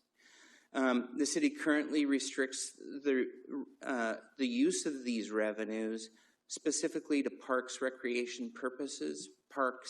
recreation purposes for both operation and maintenance and capital improvements. That's a city restriction, and the city council could choose to remove that restriction at any time. However, there is an exemption for a section of the town that's been in place since the tax was put in place back in 1998. That exemption, you can see in the map, applies to the tourist business district and the tourist industrial zones. And so those, any activity or performance or venue in those areas are not subject to the tax currently. So why an exemption? Well, that question was addressed by council twice since in the last umpteen years. First, when the tax was put in place, and then 10 years later in 2008. And the conclusion both times was that it was important to support Woodinville's early tourism economy of wineries, tasting rooms, and special event venues. Advocates for the exemption, which were primarily St. Michel, were opposed to being imposed by the tax because artists for their concerts were more likely to avoid that venue as they see it, that 5% tax impacting their revenues. Net proceeds to charities would be reduced because St. Michel donates net proceeds to charities, and community tourism benefits would decline because they would be less competitive with... Sorry, Mr. Fritz, we have a question from Councilmember Millman. Yes. Yeah, a couple of things. Is there any proof given that artists would avoid the revenue, and is Chateau actually, do we have any mechanisms that, are they given to charity? Is that actually Well, they occurring? publicly state that they donate net revenues to the charity on their website. Beyond that, I don't have any evidence one way or the other. But they name 3 specific charities on their website that they give to. Seattle Children's is one. I believe a scholarship is another, and I can't remember the third off the top of my head. And based upon my research, there is some legitimacy there with the artist argument, although I would say that their argument from 18 years ago is less legitimate and less of an impact than it is today. And part of that's because they use Live Nation as their conveyor to support their concert program, and that gives them greater bargaining power in bringing in talent. Deputy Mayor. I'm just curious, if they avoid Woodinville, what venue would they go to? Marymore is a common one that would be pointed to as a venue that isn't where the tax isn't imposed. All of Seattle it is, but Marymore, for example, is another venue that they could do. Thank you. Okay.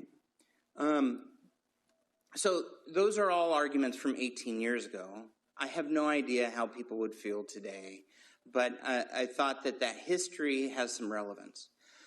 But moving on beyond that history, the proposal would be to eliminate the tax exemption.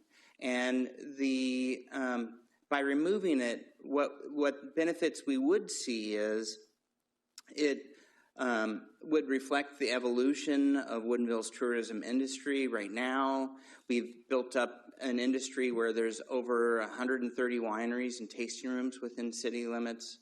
The Chateau St. Michel concerts have expanded from 12 concerts a year to over 30 a year. The exemption being removed would provide substantial new revenue source to address our funding gap. It would align our tax treatment throughout the city, and it would help, that funding would help us preserve parks and amenities and facilities as we age, as those facilities age and the city grows. And I think that we can all agree that our park systems and the quality of life that Woodinville offers are kind of intertwined there. So the revenue estimate by removing the exemption would be somewhere around $600,000 to $800,000. If council wishes to proceed with this, I think it would be, well, it's staff's recommendation that we go ahead and notify businesses that we're considering this. Go ahead and hold a public hearing. Those two steps aren't required. We could just make a code change and impose the tax. And then after those two actions, if council still wishes to proceed, we could prepare an ordinance that would advance the recommendation. So with that, I'm happy to answer any additional questions. Thank you, Deputy Mayor. And this big question here for me is, one of the things is this is currently only for parks, correct? The revenue? The revenue. The revenue currently is restricted to park maintenance and operations and park capital facilities. Okay, we've been spending a greater part of the evening talking about parking and transportation. Mm-hmm. What would be necessary for us to modify so we can use some of that? Because generally the amount of traffic is relegated to some of the things that take place when the concert series is going on. And it's fantastic to have it here, but sometimes when people are complaining about traffic, it's directly related. So how could we change that to actually use those fundings for some remediations towards that? It would simply be a part of the ordinance change on the tax code itself. So that same chapter has the restrictions in place on it, and you would modify those restrictions. Although I would emphasize again that the reason staff is bringing this forward is we already have a funding gap. So carving out a chunk of this money for some other purpose doesn't solve the problem that I was hoping to solve when bringing this forward.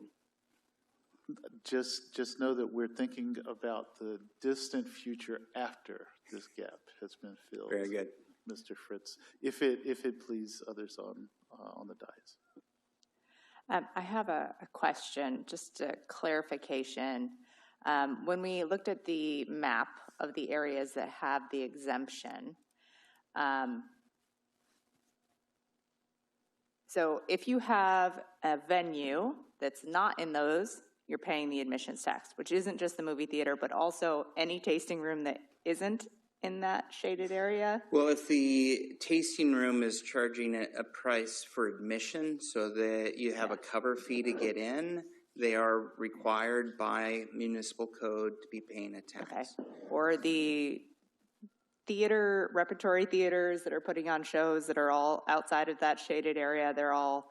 The repertory theater may fall under an exemption for a nonprofit. Nonprofit. It would be a discussion with them. Okay, I'm trying to understand, and for me, this makes a lot of sense in terms of clarity across the city, that it would be citywide, that we would, if you are charging admission, that we would take a small piece of that. And I do think that the Deputy Mayor's suggestion of expanding the potential uses for the funds is important, because these concerts, particularly with Live Nation, have major impacts on our community. They cost us money. They cause us problems with traffic, with parking, with enforcement. And I think it was wonderful that we were able to make the exemption for so many years and foster the early tourism in the city. But I don't think it's a budding industry anymore. I think it's well established, and we need to mitigate some of the impacts for the residents of our city. So I would be supportive of removing this exemption in these shaded areas, and I would say that we could figure out what we need to do to loosen the language a little bit so that we could use some of the funding to mitigate the impact of traffic or mobility or parking. Staff to help finesse the language on that one. Councilmember Edwards.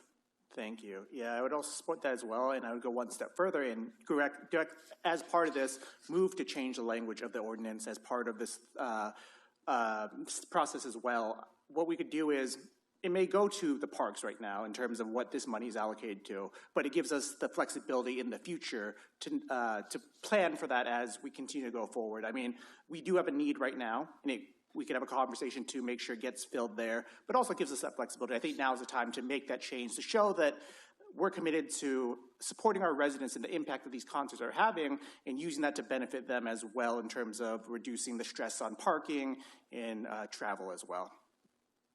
Thank you. Other conversations? All right. Seeing none, do you have what you need? Yes, thank you. Thank you. All right.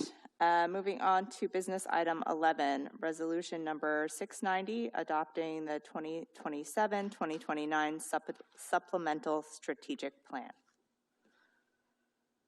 Thank you, Madam Mayor and Council. Again, I've got a brief presentation on the update, the progress on our supplemental strategic plan that Council has been working on for some time now, kind of hoping to start moving towards wrapping it up here with some action from Council this evening. Let's see here. Okay, so just to recap, kind of progress started back in March with an update from staff and the directors on the current, the 2022 through 2026 strategic plan and progress that's been made on that plan. In April, we developed a preliminary list of new tasks, including action steps that we would recommend, knowing, kind of having that view of looking forward for the next few years, what we anticipate coming up on the workload for the city. At the end of April, met with council at a strategic planning retreat, got the input and direction from the council at that point. Since then, we've worked to integrate that feedback into the draft strategic plans or supplemental plan that you see before you this evening. We've been working to finalize those action steps and then obviously presenting that hopefully for your approval this evening. I'm not going to spend a lot of time on this. You have this as attachment 1 in your packets. This is kind of the nitty gritty as you go through it, and I can certainly, and some of the staff there can help answer any questions you might have if you've gone through that. Really, you can see this is the slides kind of talking about the update that we've gone through. We've changed the status on a lot of these. We've added details, struck out things that are done in the last few years. So really getting it kind of refreshed and ready to go for the next couple of years.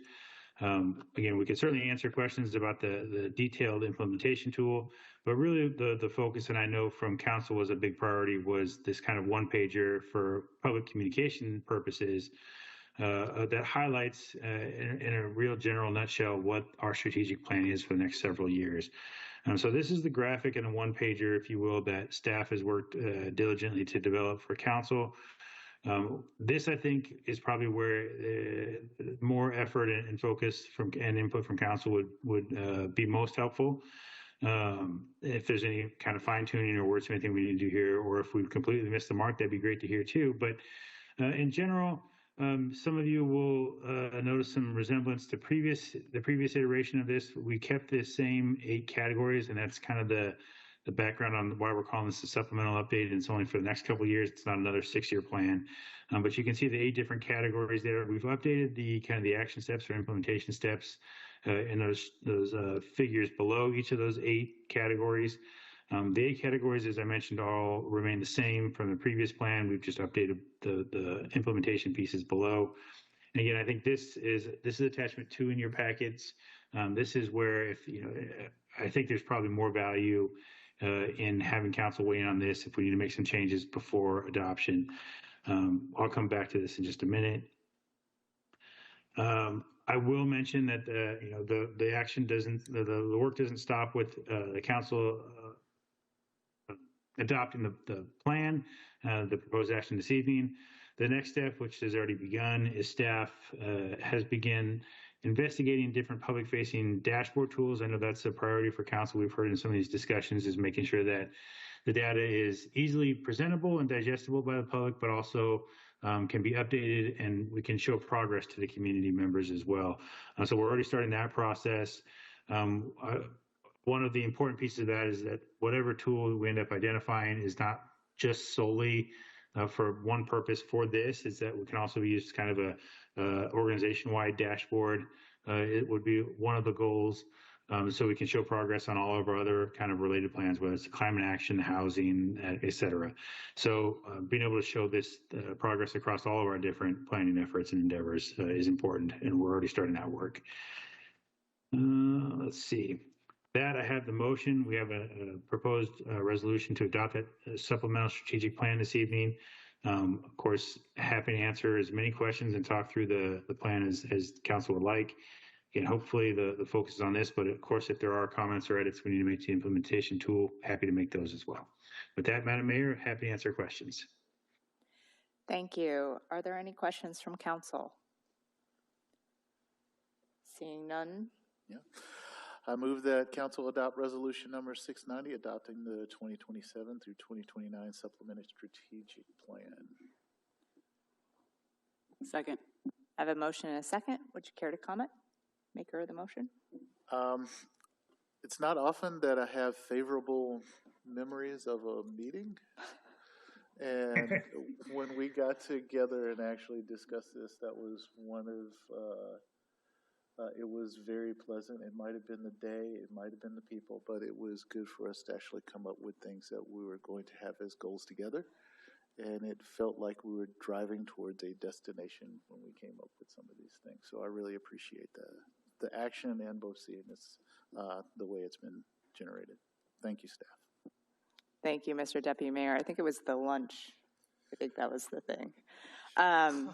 But joking aside, I do appreciate the visual clarity and the succinct nature of this one-pager. I think it helps us as council, having had these conversations, to really be focused and direct with our constituency. And here on the dais, when we're having discussions, we can say, does it fit this strategic plan? Does it fall in one of these categories? Is whatever action we're considering really aligned with where we wanted to go? And I think this makes it very simple, and I look forward to seeing the implementation tool as it's updated and potentially made into a dashboard that our community can check in real time.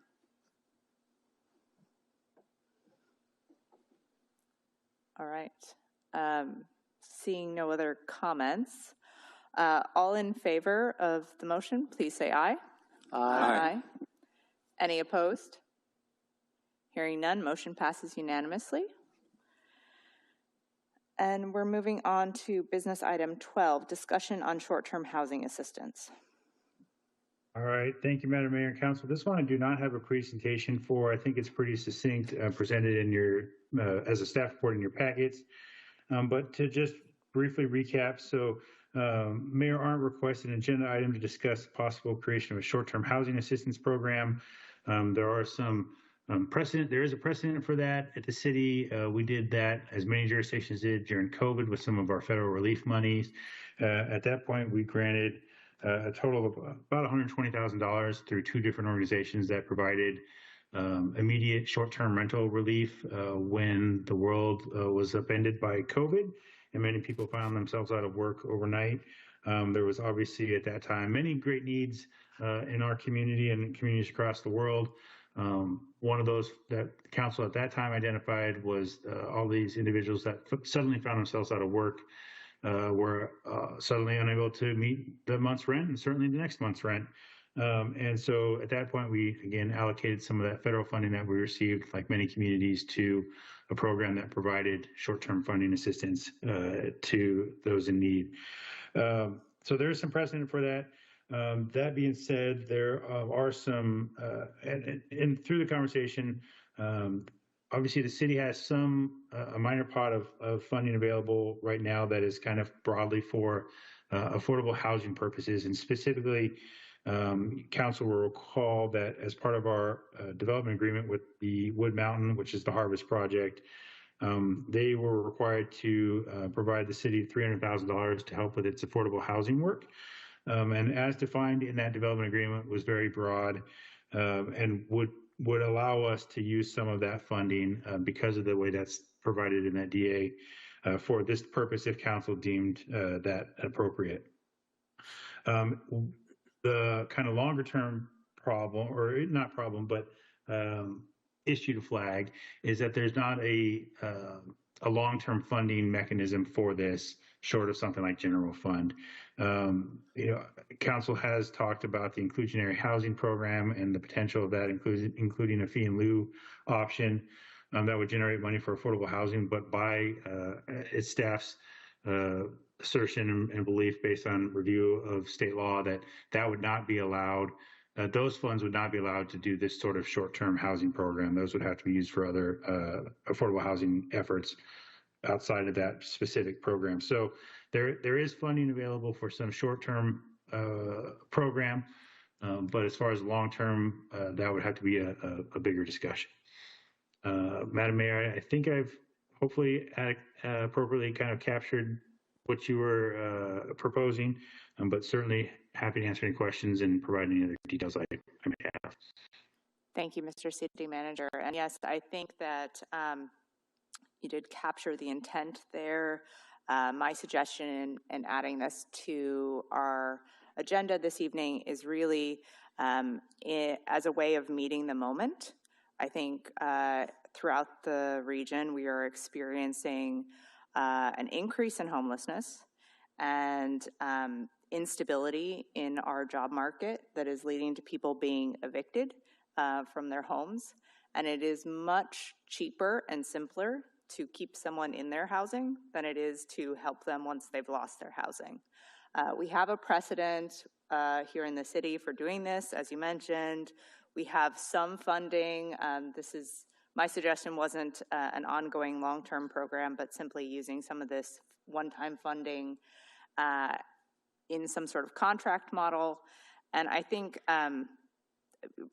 this first came up almost a year ago when we were discussing the budget updates last year, and I think it has only been more appropriate. I will say during the last 2 weeks, 10% of the residents in my neighborhood have lost their job. So that is a small neighborhood and a small sampling, but I think that is a window into some of the larger trends that are happening at the moment, and that we as a city have an obligation to help our residents if we can. And sometimes it's just a matter of helping them through 1 month where things are not stable. So I would support this. I would also say that I in my day job, had a request from a Woodinville family come across my desk today. Do you know where a Woodinville family with 2 young children can get rental assistance for Woodinville?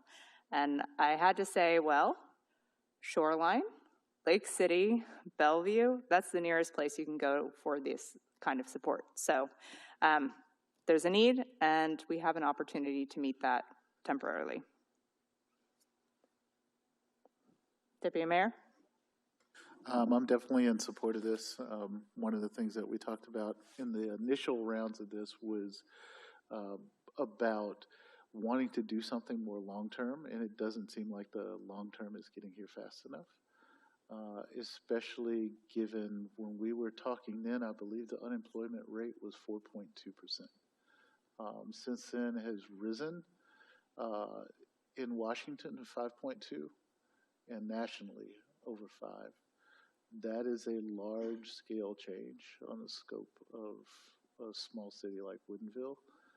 And I've heard from several providers that you'd be surprised at the people who walk in to receive support.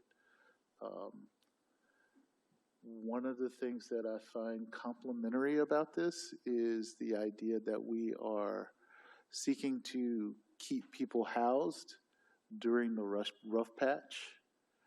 And that's one of the things I want to make sure that we find in our contract is keeping people housed, because once they fall through the cracks, it is far too difficult to pull them back up.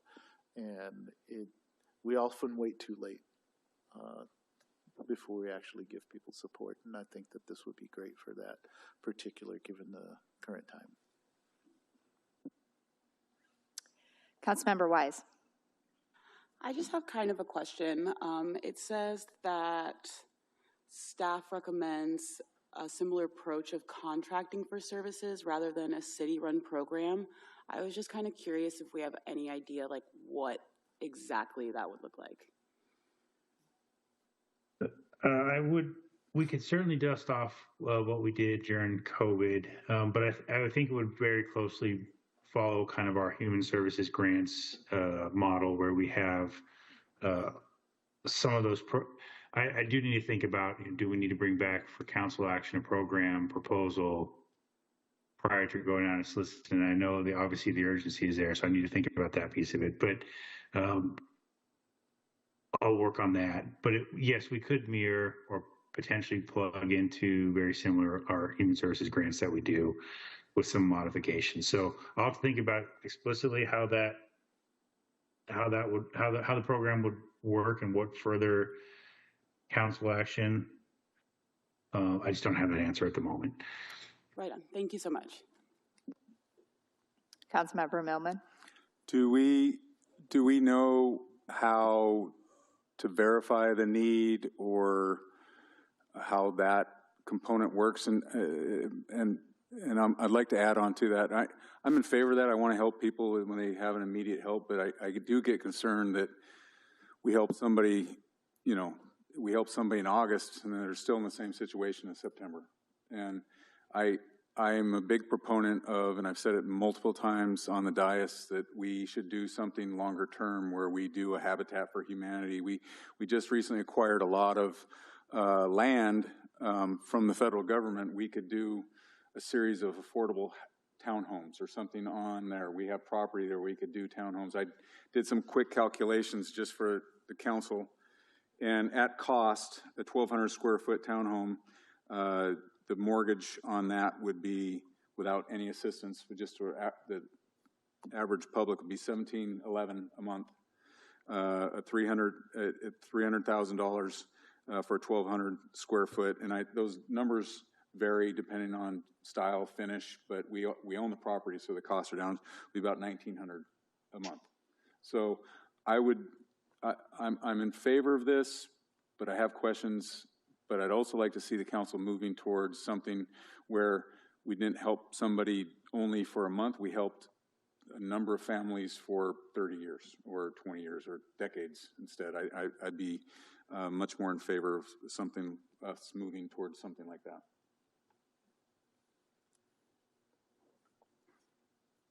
Any further discussion? All right. I don't see any. Mr. City Manager, do you have what you need to move to the next step? I do, and again, I apologize. I don't have the exact plan mapped out. I'll have to think about that and confer with staff on that. But yes, to answer your question, yes, I'll come back with a kind of next steps for you, hopefully at the next meeting. Thank you so much. That is the end of our business items. Public comment, I'm assuming no one. Report of our city manager. All right. 2 items just briefly this evening. First, I guess I'll start with the good news. We're out to add finally on our trestle project as of today. So that's a huge milestone. I'm not going to celebrate until the 29th at 2 o'clock when we get those bids back and they're within our budget. But this is a huge milestone at this point. After 10 years, I'm very happy that we're finally out to bid on this project.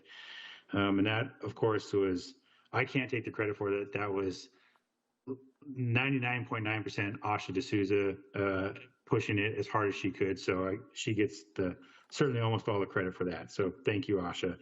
The less pleasant news, but probably not unexpected, we did finally get the official notice that we were not successful in our build grant application, which you recall we had submitted another grant application to help fund the trestle project. It was just, I think, pretty steep competition. There was only 3 grants to Washington State, as I am aware of, none in the immediate vicinity. And I think that's probably not unsurprising, but still not great news. Just pass that along. Thank you, Madam Mayor. Thank you. Reports of council members. Councilmember Evans. Nothing tonight. Councilmember Edwards. No report, thank you.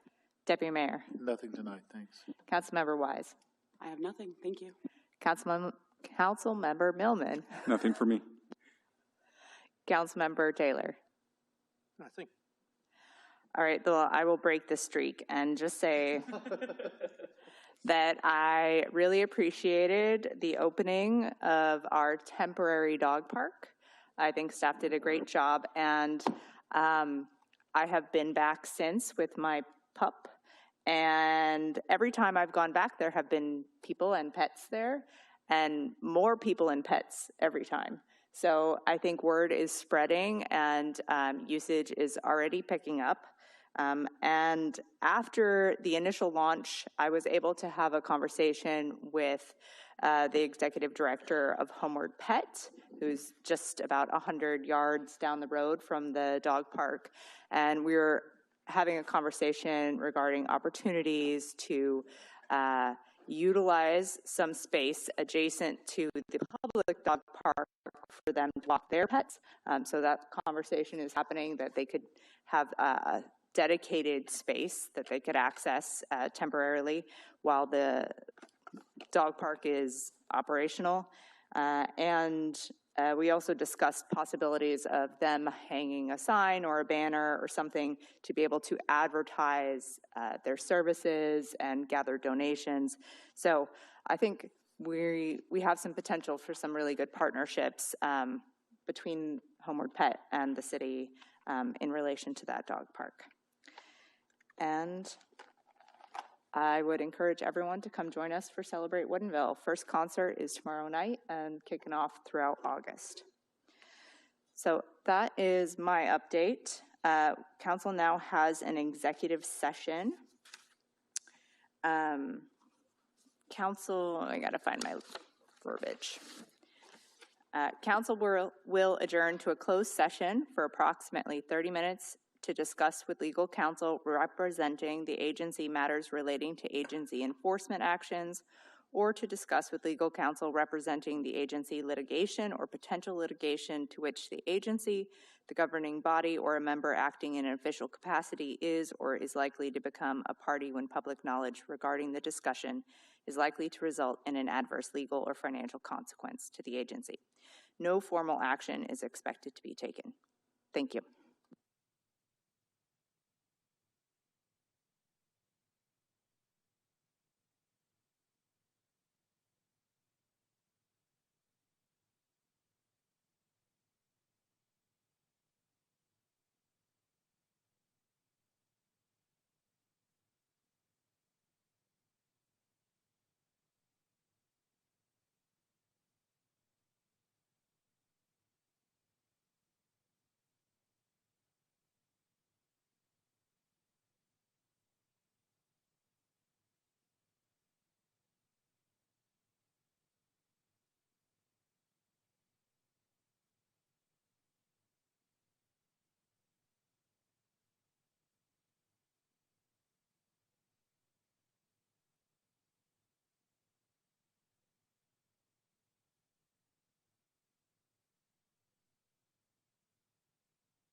No action was taken this evening. Do we have a motion to adjourn? Motion to adjourn. Second. Yay, meeting adjourned. Everything went fine except the adjournment.